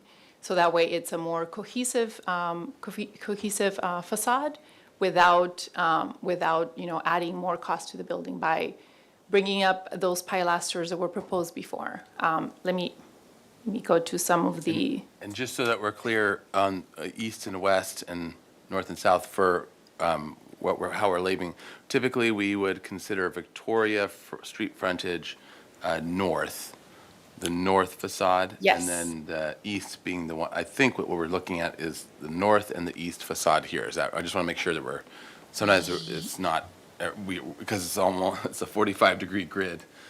Yes. So it's, okay, just want to make sure that we're talking about the same facades. Okay. yes, I'm calling, yes, Anacapa is the west facade, right? So Anacapa is right now, no, East. East. The other west. Faces east. okay, it faces east. Yeah. That's why it's confusing. Just use the street name. Yes, you guys are right. Anacapa and East. Victoria, yeah. Yes. So the east building, that's where the church is located right now. So basically, that one already has a fur treatment on the front of the building, and I can show you with some of the photos here. So if you see, well, Yeah. it's thinking. It's had a long hearing. Yes, we're the last meeting. So if you see this, the front elevation here, you'll see that the east elevation where the church is located right now already has those furred walls.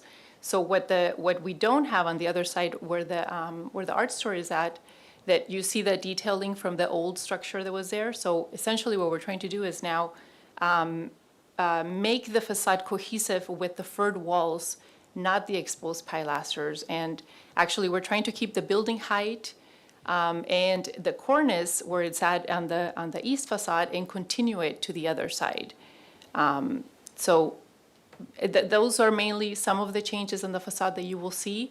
We're scaling down on all of the basically the demolition work and added work to incorporate the pilasters. Also on the Anacapa side, let me go to the elevations.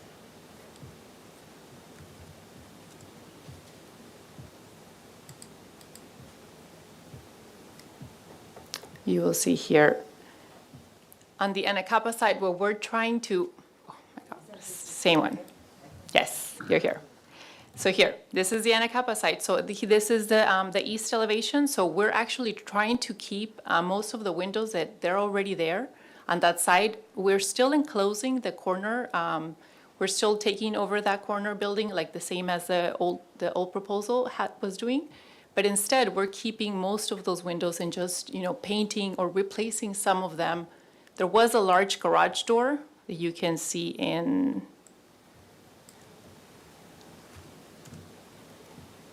let me put it,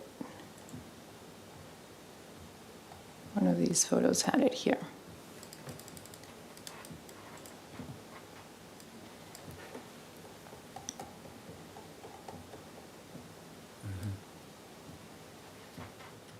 That one that you can see on that side. So that one, we are taking it out, and instead we're replacing it with windows that match what you'd see there on the side, on the left side. There. So we're trying to do minimal work on that side, but still, while providing, some of the same details that were already there, trying to still incorporate them as much as we can that will still make the project feasible. Okay. The size of the project, the addition is still proposed in the same location, same size. We removed, let me go to the, it's kind of slow here. Let me go to the renderings.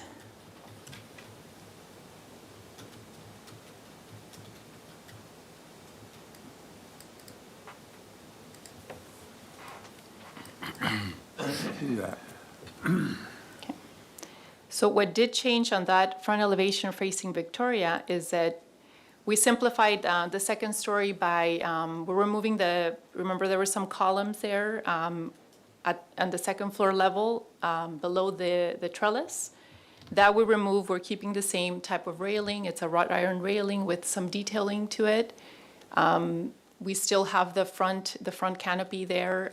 Some of the things that, if we go to some of the comments that you guys provided last time, let me take this light out, was about the bottom of the windows being a little bit too high.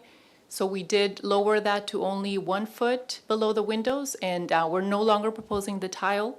There, the blue tile that was proposed before, it's just actually a plaster painted.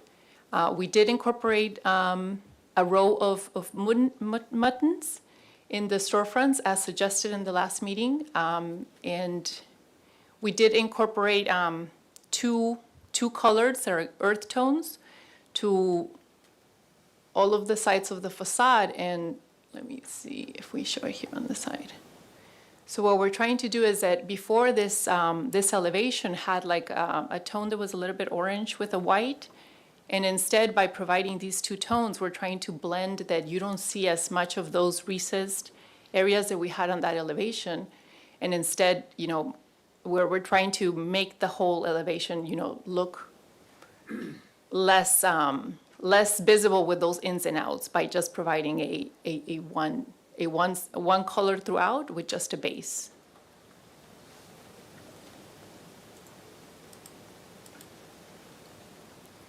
Another of the comments I remember was about the adding an urban church element to the project. We did consider it, and it was determined that, you know, for this project, we wanted to keep it simple like that and not actually add something that said church to the building itself, but we're trying to incorporate it into the signage program, which was one of the suggestions from the board before.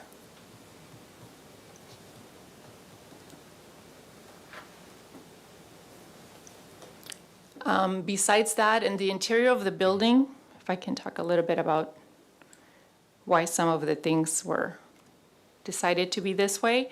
What we're trying to do is that on the Anacapa side, where the church is at, we're trying to keep a lot of the rooms and elements that they already had to reduce cost, and trying to keep also the finished floor that we had there, and that's why we have less modifications to the site and to the entrances by keeping the floor levels.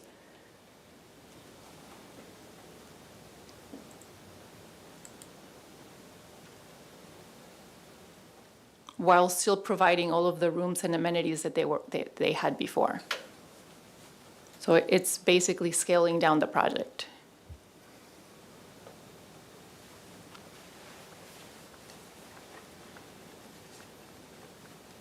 Am I missing something else that we need to talk about? I think you covered it, Lizette. I think I just want to make a note, like a tremendous amount kind of went into this redesign with a fixed amount of money that the church has allocated to be able to do the project. So a lot of that budget and allocation has been really thought through in this kind of redesign phase that Lizette's kind of just gone through with you guys. This project is feasible for them, and it's been costed as so. And I think that's just kind of important to note. Okay. Does that complete your presentation? Yes. Okay. Thank you. All right, great. So at this time, we'll open public comment. Anyone in the room wishing to comment on this? Okay, seeing none, go to virtual. Thank you, Chair Grumbine. At this time, we don't have any virtual participants, and we didn't receive any written correspondence for this item, so I'll turn it back over to you, Chair Grumbine. All right, so to the commission for questions. Mr. Chair. Commissioner Drury. This is a small point, but I think on the Anacapa elevation, the truck is going the wrong way. I saw that too. There's going to be an accident. It's a one-way street. I looked at that truck and I These people, my God. Heading up Anacapa. They have special dispensation. They have apparently. All right. Okay. Chair Grumbine? Any other questions? Yes, I have. No, I don't have any other questions. Commissioner Ensrick. Yeah. So could you go to the plan of your proposed new plan? I'm a little confused. So The floor plan? Yeah, the floor plan of the proposed. Yeah, this is a proposed floor plan. Okay, and so where are the streets? Is Anacapa at the bottom? No, Anacapa is on the right side? On the right side? Yes. And so the new door is coming in off of Anacapa, is that correct? No, the new doors are on Victoria. Okay, so I Yes. misunderstood what you were saying before, because that's how it was before. Yes, correct. Okay, so those doors up there, those are the doors, those are the main entry doors, and you still have the main assembly space as shown here. Okay. Yeah. I remember there was a comment about recessing maybe those doors, so we do have in recess also the two main entry doors facing Victoria. And so then this door over here on the right, that is going into, I can't see this, it's so small. Is that what is that space there? Where the On two the right. doors go on Anacapa, right? Right in the On middle. Anacapa, there's Right in the this middle door there. right about in the middle, and that's coming into what? That's a, It's a gallery open space that Okay. they will have there.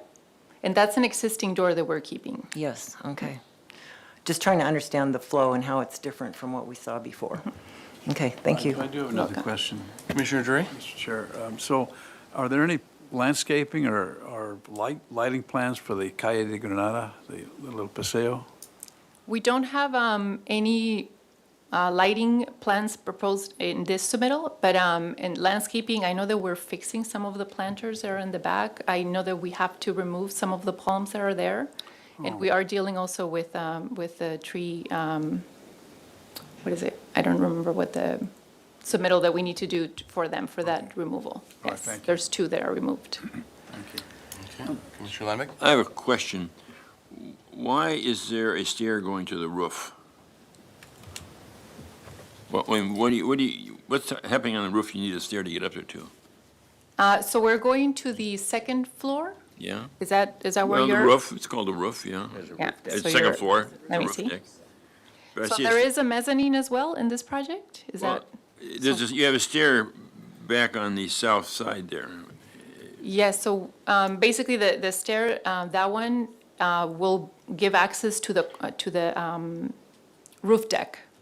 So you're going to use the roof deck for activities. Yes, yes, So you're rebuilding the entire roof. correct. All of the roof from that portion of the building is being completely removed. And you can see that in this sections that we show. One of the sides there on this side, that's completely removed for the second floor to be located in that side. Okay, I think you need to describe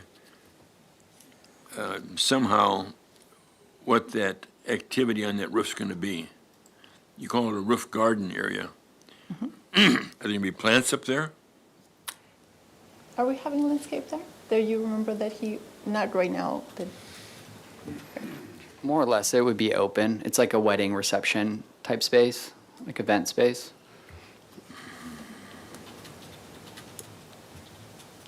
Okay. All right. Other questions? Commissioner McClure, then Commissioner Butler. In the parkway, you're showing shrubs that are vertical, and in parkways, I think you're going to need a landscape plan to show what's happening in the parkways in the street tree program, and you can't have anything higher than 12 inches in the parkway, just so you know. Right? Question mark? are you referring to the parkway on the Anacapa side? Yeah, there's some, in your elevations, you're showing some shrubs. Okay. Are those Yes. existing or are those? It's the existing parkway. On the Anacapa side, actually, we're not proposing any changes to the sidewalk. The renderings show Yeah, it. okay, But the renderings are showing what is existing, is that right? yes. Okay. It'll And then- need to be lowered, Oh, gotcha. Okay. redone. Okay.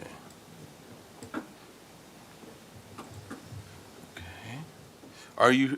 I guess that to add to that question, are you proposing any new, or planning on proposing any new landscape? And if so, what is the new landscape you're proposing? The only landscape changes that we're proposing are we're changing up Palm location on the front by Victoria. But we're not adding, we're just relocating. Okay. Yes. If I may, Yeah. I believe you're going to need to re-landscape the parkways. That's kind of, you can't just. You may be not- required to, Yeah, is what yeah, you're you're saying? going to be required to, I believe. Yeah. Okay, so that'll be, okay, and we'll roll that into the comments too. Okay. So, Go ahead, yeah, Commissioner Ensberg? Maybe to follow up on Commissioner Lendick's questions, we see this room above that you have. Maybe you could talk about that whole roof thing. If you have a roof plan and you could walk us through just Sure. exactly what's going on up there?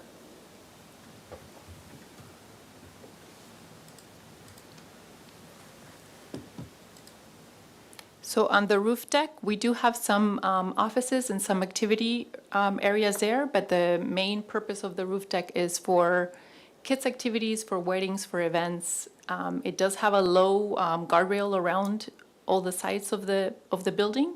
We do have a trellis too for maybe a church event, something like that they could use as a background.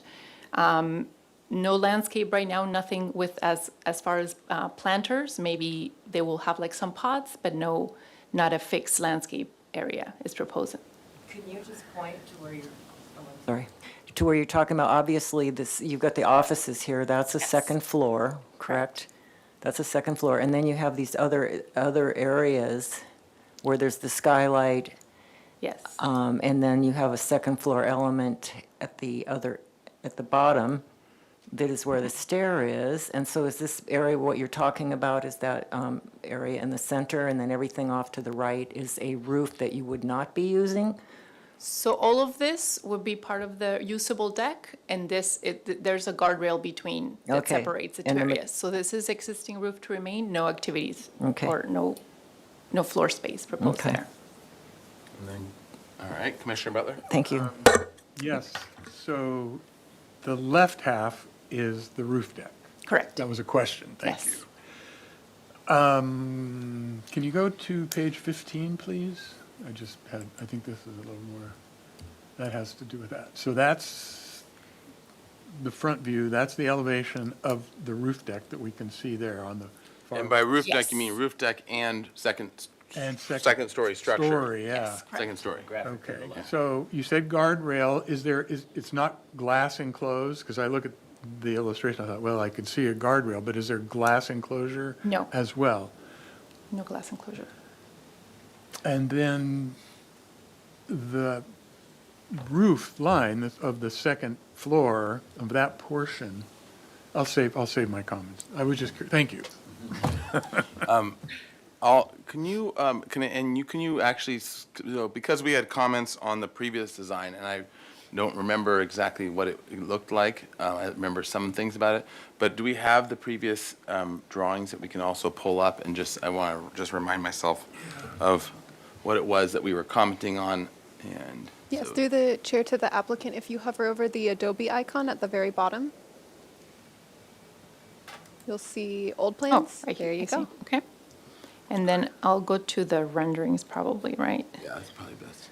And then maybe the question portion being, what were some of the, you've listed some things that were big cost, increases or costs that were over the budget, and you're trying to pare back to it. Maybe on rendering form, you can kind of point Yes. out some of that, just so that we're, So let me go instead to the actual renderings. yeah, okay. There's another page, I think.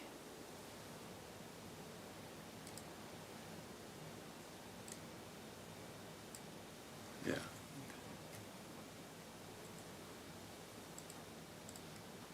Sorry. New design is much better than the old one.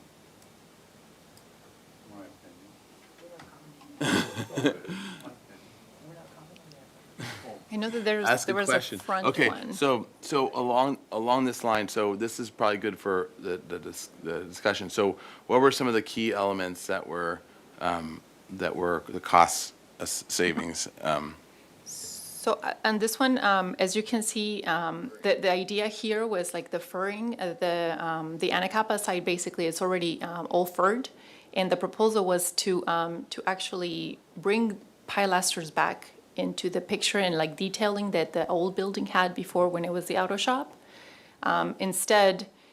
Instead where, that side, both sides on Victoria and Anacapa have already been furred. So we're keeping that treatment that it already has, and we're actually just matching the front of the building where the art supply store is at. That's the only one that still had the pilasters.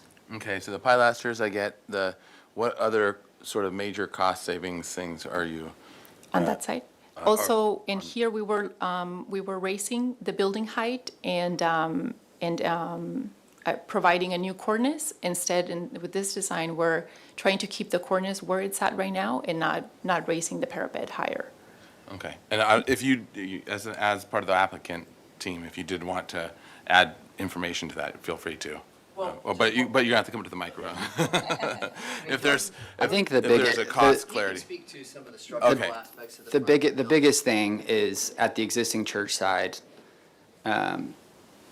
We limited pretty much any of the facade work that was happening on there and tried to keep the existing facade kind of core intact and a lot of those openings intact. And then just take the Art Essentials building and kind of mirror what's already happening at the church building and just carry it through and kind of create a consistent, consistency between the two structures instead of kind of looking at the whole building and stripping everything back and starting over on both sides. Gotcha. Okay, and can you go to the floor plan, second floor plan for this? For the same. Yeah, I just want to make sure I'm understanding Sure. something about that as Yeah. well. But it was actually pretty similar in size. This is Okay. Gotcha. Okay, so you're also limiting your trellis yes. as well. Yes, so we're only proposing the trellis there on the back and the one in the front right next to the building. Okay. Okay, I think that covers it. Thanks.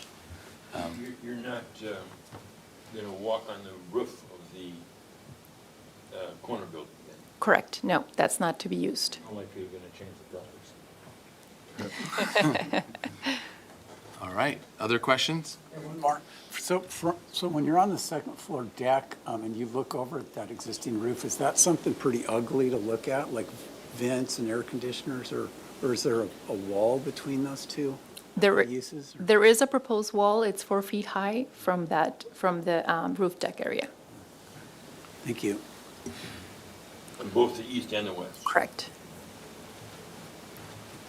All right, other questions? Yeah, just back to the floor plan. Of our proposal? Well, while you're here, why don't you just go to this one? I think it will, the first floor. This is the first floor. Let me zoom out a little. So, in this one, the pilasters, were they pulling the windows back? And you're saying that you're keeping them in the same plane that they are now, except for where the new entrance is at the old, or the current Art Essentials? Is that what you're saying? Yes, You're well, saying that you're the furring out. That's where I'm getting confused, because are you talking about that on this plan here in the upper right? Or it might be better to go to their Yeah, go to plan, your plan. that'll and tell. then point out where you're furring. Yeah. Where you're creating more of a recess and where you're leaving it alone. That's where I'm trying to, and sorry for my trouble with this. That's okay. Let me go to the floor plan.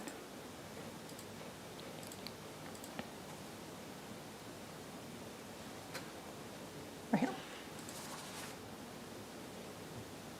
Okay, so those look kind of the same, but you're just, are those? Can you hover over where you're furring out? Yeah. Yeah, so basically, if you see those little corners there, so instead of just leaving those as, you kind of like see the shape of the pilasters, the way they were exposed. So we're basically just squaring them off so they're not exposed. But the storefront sizes and locations are pretty much similar to what you saw in the previous design. And are they changed from existing? There were no storefronts on that side of the building. There was only one at the entrance, and it was like an alcove in like a diagonal shape. So we demolished that completely, and you can see it on the demolition plan here. Okay. Yes. Okay, that's very helpful. Thank you. Okay, any other questions? All right, let's roll into comments. Actually, I do have a question. Okay. Sorry about that. On the second-story addition, you said that you eliminated the columns under that trellis. So is it instead, what, a cantilever or is it, It's just a cantilever awning instead of being a canopy with columns. and is the depth of it changed from what it was before? Yes, it is only 4 feet. Okay, and it was Wide what is- before? I think it was just 5 feet. Oh. It was just not, it was not very deep enough. Can we see a view of how, let me see. how that looks? How the new looks? The new looks, yeah.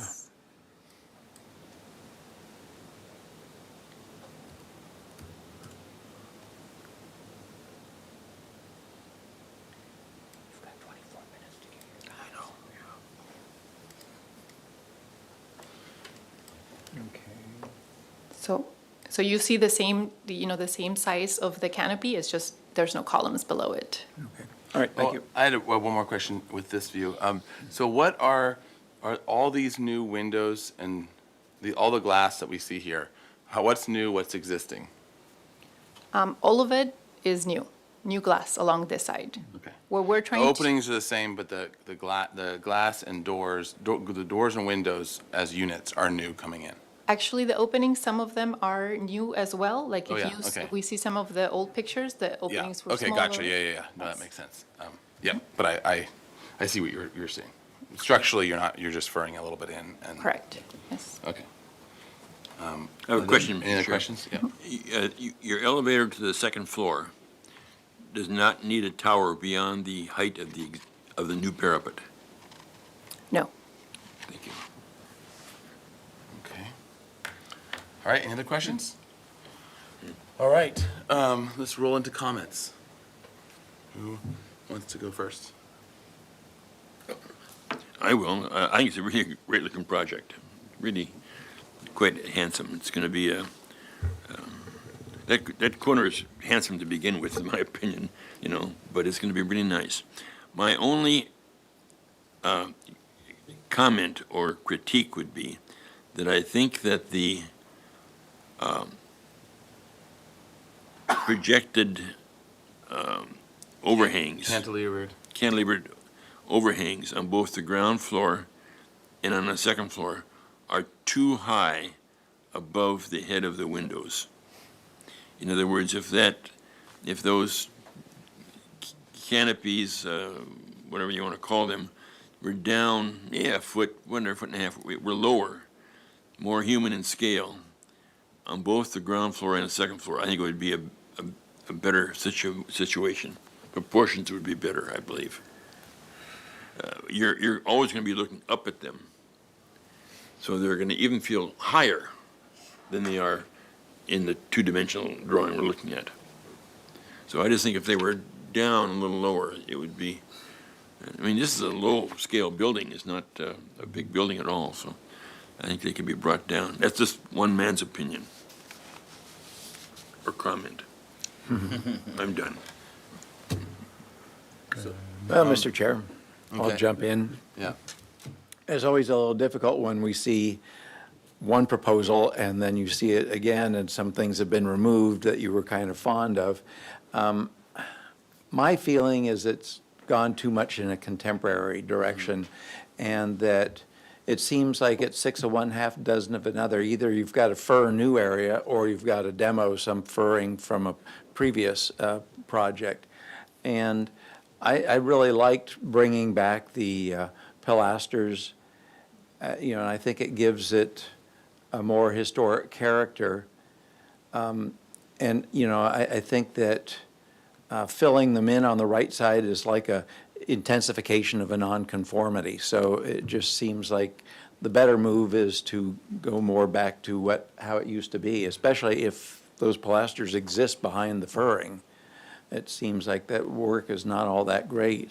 So that's my personal opinion. Well, actually, that brings up a good question.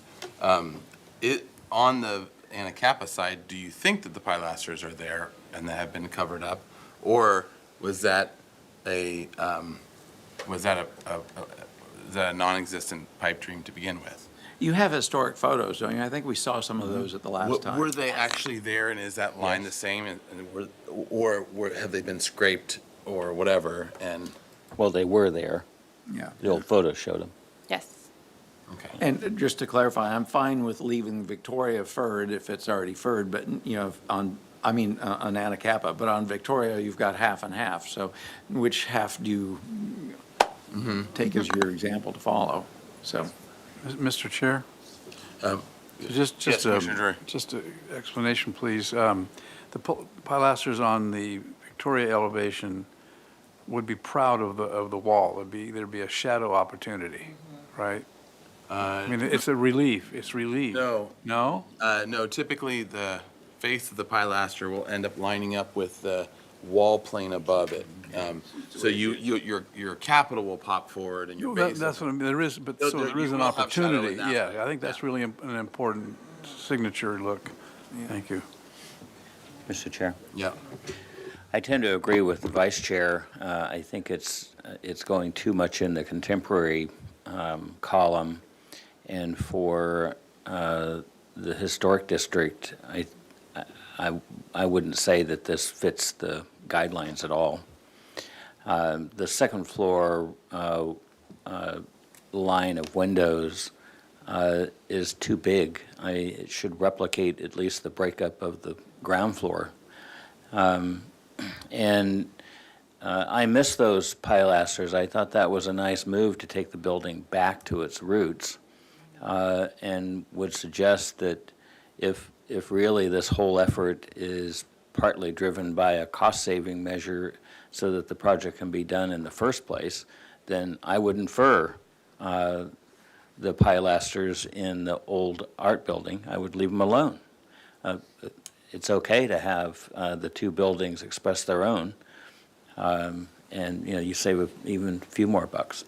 But overall, I think it's going too far in the contemporary realm. It needs to come back to the guidelines. Mr. Chair. Commissioner Butler? Ditto. I appreciate the concern over costs, of course. That's a challenge, obviously. But this looks very contemporary. It looks very modern. It's very square. It's very flat. It's very, So I feel like it has lost some of its sense of self. It's very commercial oriented. So I would encourage you to take another pass and to see about what you can do to kind of recognize both the historicity of the building and then how it fits into the rest of the EPV. Other comments, Commissioner Ansberg? Yes, thank you, Chair Grumbine. I agree also with the previous commissioner's statements. It just feels really, you got to find somehow to bridge, and it just feels a little bland. I think that the color, you might be able to bring it around by some more of a splash, what do you call it? The base, the color? Mud band? Mud band, yeah, maybe a stronger color and maybe through some light fixtures. But some way you've got to bring it in. I realize that it's a tricky one because it was a car dealership before, and so it has these certain characteristics to it. But I agree with what has been said, that it's just gone a little bit too far the other way.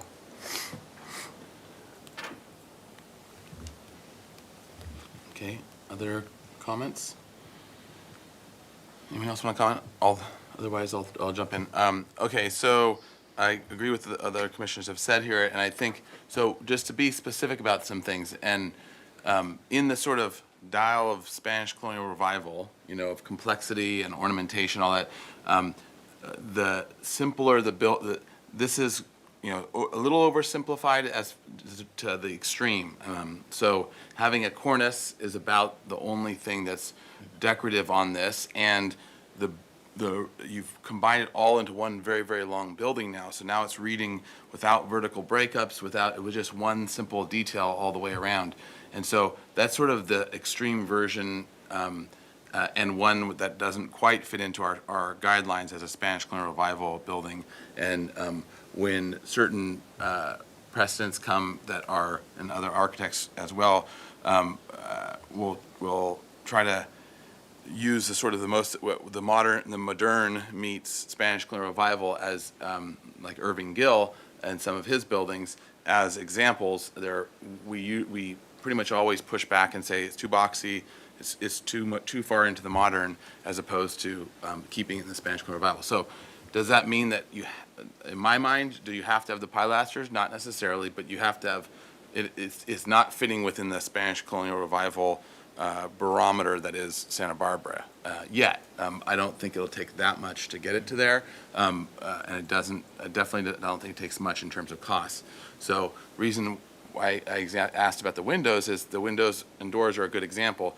That proportion was okay for a garage proportion and storefront proportion, but now you've got it repeating throughout, and we had asked for more muntins, more breakups, and this is sort of a very minimalist in terms of those breakups. Your upper level is right in terms of more of a Santa Barbara muntin division within doors and windows, but I think that needs to be studied. So, and then your Anacapa elevation is close, but then now those are vertical lights instead of, and you got the vertical and horizontal. So coming up with a language that's unifying is, I think, going to be important for everything from your doors and windows, also your cantilevered trellis as well. It's, in the Spanish colonial revival tradition, if you're going to have a trellis, you're going to express that with ironwork that holds the trellis, or woodwork that holds the trellis. Or columns. Or columns. And so the visual language isn't there. It's being expressed in a modern way with cantilevers and very horizontal proportions. And I think that's where what everyone's kind of reacting to. It's not necessarily that you're saving money and you have to do the other design, but that this design isn't in the EPV guidelines enough. And so then that goes for the upper level. The proportion looks like it's 5-to-1 or something it's turning into a ribbon window, right? It's turning into a strip window. So just breaking that up with plaster between appropriately, and breaking it up with some sort of columns for the trellis, or at least brackets that are believable in terms of how they hold that cantilever, would be ways to sort of bring this into our Spanish colonial revival tradition. So I think that's sort of where my comments would add to it. So I don't know how others feel about the furring out. One of the issues with the furring out is now you've combined it really without vertical articulation into one long strip that's actually two buildings wide, right? Two structures wide, which is the rhythm of the street. So if you're going to combine them in that way, I think your challenge is to make it read as a whole without it being a modern whole that's very stripped and horizontal. So I think you're going to need some sort of vertical elements to try to break that up. And then the last piece I would add is, actually the lights are as well. You need to go more Spanish colonial revival. You've got some iron-looking things, but they look a little modern. But that could just be the rendering. But and the last part is the fact that it's a church and at least has some sort of a institution or presence, and having it, even if it's paint, even if it's decorative in some way, but having it visually read as what it is, I think is still important. If there's a fire station, we want it to read like a fire station. If there's a storefront and shops and things like that, we want to read it as that. So just the character of what the thing is. If it's apartment buildings, we want that to read like apartment buildings, not like a church, or vice versa. And so I think that for me is also an important part of reading an architecture and reading entry and reading what that is, at least to some degree. It doesn't have to have a steeple, and it doesn't have to have all these rose window and everything, but to having something that makes it feel like what it is being expressed in some way, I think is in some way appropriately is I think important. So I don't know if anyone wants to add anything else. Mr. Chair. Yeah, Commissioner. I would add that a good example, or at least a reference example, would be the collection of buildings on Ortega Street between State and Chapala that were the subject of a recent project. Those all have a rather uniform rhythm to them in their openings. But I think part of the unifying bit is that the cornice kind of pops up a little bit on one of them and comes back down. And so, I think just taking a look at some of the streetscapes of buildings might give you some indication of how to get that language. Yeah, that's a good point. Okay, so it's sounding like that we're wanting some more development, and I don't. Does this all sound like you understand where we're coming from and what we're saying? Do you have any? I mean, I like the comment of not furring out the pilasters on the Art Essentials building and kind of keeping that as kind of a unique structure. I think that helps budget. I think the goal with this was to try to keep it make it look like one consistent building, because that's the goal, is to merge the addresses into one building. As another thought to that, because when that was said, I was thinking, where you have the trellis, you're trying to tie them both together, right? Well, what if those two were that one side was furred out, and you left, and then you made a major, like maybe you stepped up the parapet or something like that at that moment, and it's asymmetrical, but it's you have a little bit of the original, but you're still saying this is the entrance. A move like that might be a way of kind of combining both, but really the entrance as the entrance, and if you're entering in two openings, kind of embracing that and expressing something of the church or what the importance of the thing inside might be a way. But yeah, and that's part of the fun and challenge, design process wise. So anything else that we said that needs more clarity? Otherwise, I can try to summarize the comments and then give direction. And Commissioner Lenvik is leaving in 9 minutes, so we got to get him in. Everything stops when it leaves. All right, so I'll try to summarize. In general, the Commission thanks the applicant for and understands the consideration of cost as part of this next wave of process, and thanks to applicants for their continuing working on this design. With the following comments, in general, the style is, or the design is too contemporary for the EPV.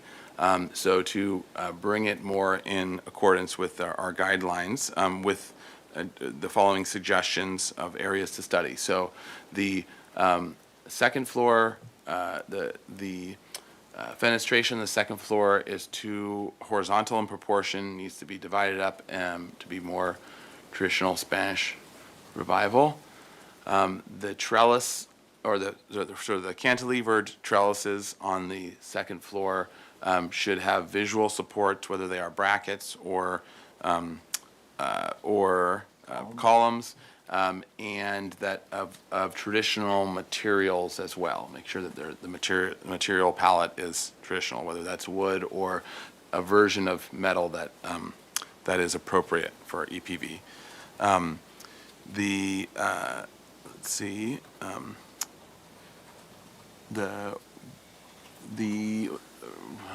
The entrance. Let's see. Let's talk about the furring. So the furring may be acceptable, but currently, as proposed, is not, because it combines the building into a very horizontal storefront-like look.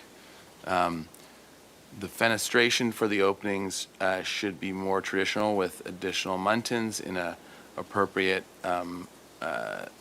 Spanish Colonial Revival language, as well as tying to both the Anacapa and the Victoria street fronts, having similar proportion and size lights in the openings.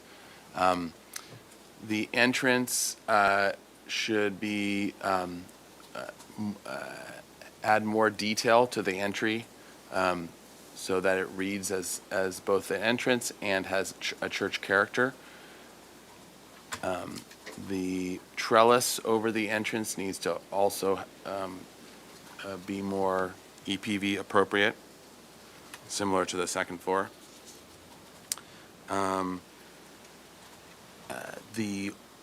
In general, the horizontality needs to be broken by either decorative elements or parapet walls or other features, so that it's not a continuous horizontal. There aren't continuous horizontal lines across the whole building. The landscape suggested that the landscape will need to be looked at on the Anacapa, is that Anacapa Street frontage, to make sure it's in conformance. And to study the lighting on the Granada, lighting and/or improvements on the Granada Paseo side, see what can be done with those. And then I think Commissioner Ensberg mentioned about color, I think, in some sort, so maybe just to look at livening up the building with color, and we can just leave it general, because there's lots of ways to do it, and but the colors as proposed are not vibrant enough, so. Also, to add to that, you have an opportunity with the windows to Yeah. have more color with that, and look at some of the, typical Santa Barbara colors on windows that you might be able to get a lot there very easily. All right, Commissioner Lendick? Yeah, I think your comment regarding what is the occupancy or what is the building's use should be reflected in some way, shape, or form in some parts of the building. In other words, it's a church. Mhm. And I think we mentioned it the last time we were here that maybe the entry area, the entry doors, whatever, reflected that in some way, shape, or form. Right now, you drive by and you say you wouldn't know what is in there. Mm-hmm. Yep. So I guess that to summarize that to convey the character of the building and what its purpose is in being a church in some way, in detail and/or ornamentation. Okay. Any other comments? And probably the truck should be traveling in the right direction. Yes, and for renderings to show appropriate vehicular passage. Okay. All right, does that cover everything for comment-wise? Okay. Good enough for now. All right, so does someone want to make a motion for a continuance with those? I'll make a motion for indefinite continuance with those comments. Second. Oh, I heard Vice Chair House first. Okay, so we have a motion and a second under discussion. Any other discussion? Okay, all right. Roll call vote, please. Thank you, Chair Grumbine. I'll take roll call vote. Commissioner Jury? Yes. Commissioner Ensberg? Yes. Commissioner Butler? Yes. Commissioner Lindvik? Yes. Commissioner Uli? Yes. Commissioner McClure? Yes. Vice Chair House? Yes. Chair Grumbine? Aye. Motion passes. All right. Thank you. Thank you very much. Thank you, guys. All right. And anything else, or we're good? Okay, so we are adjourned before 6 o'clock.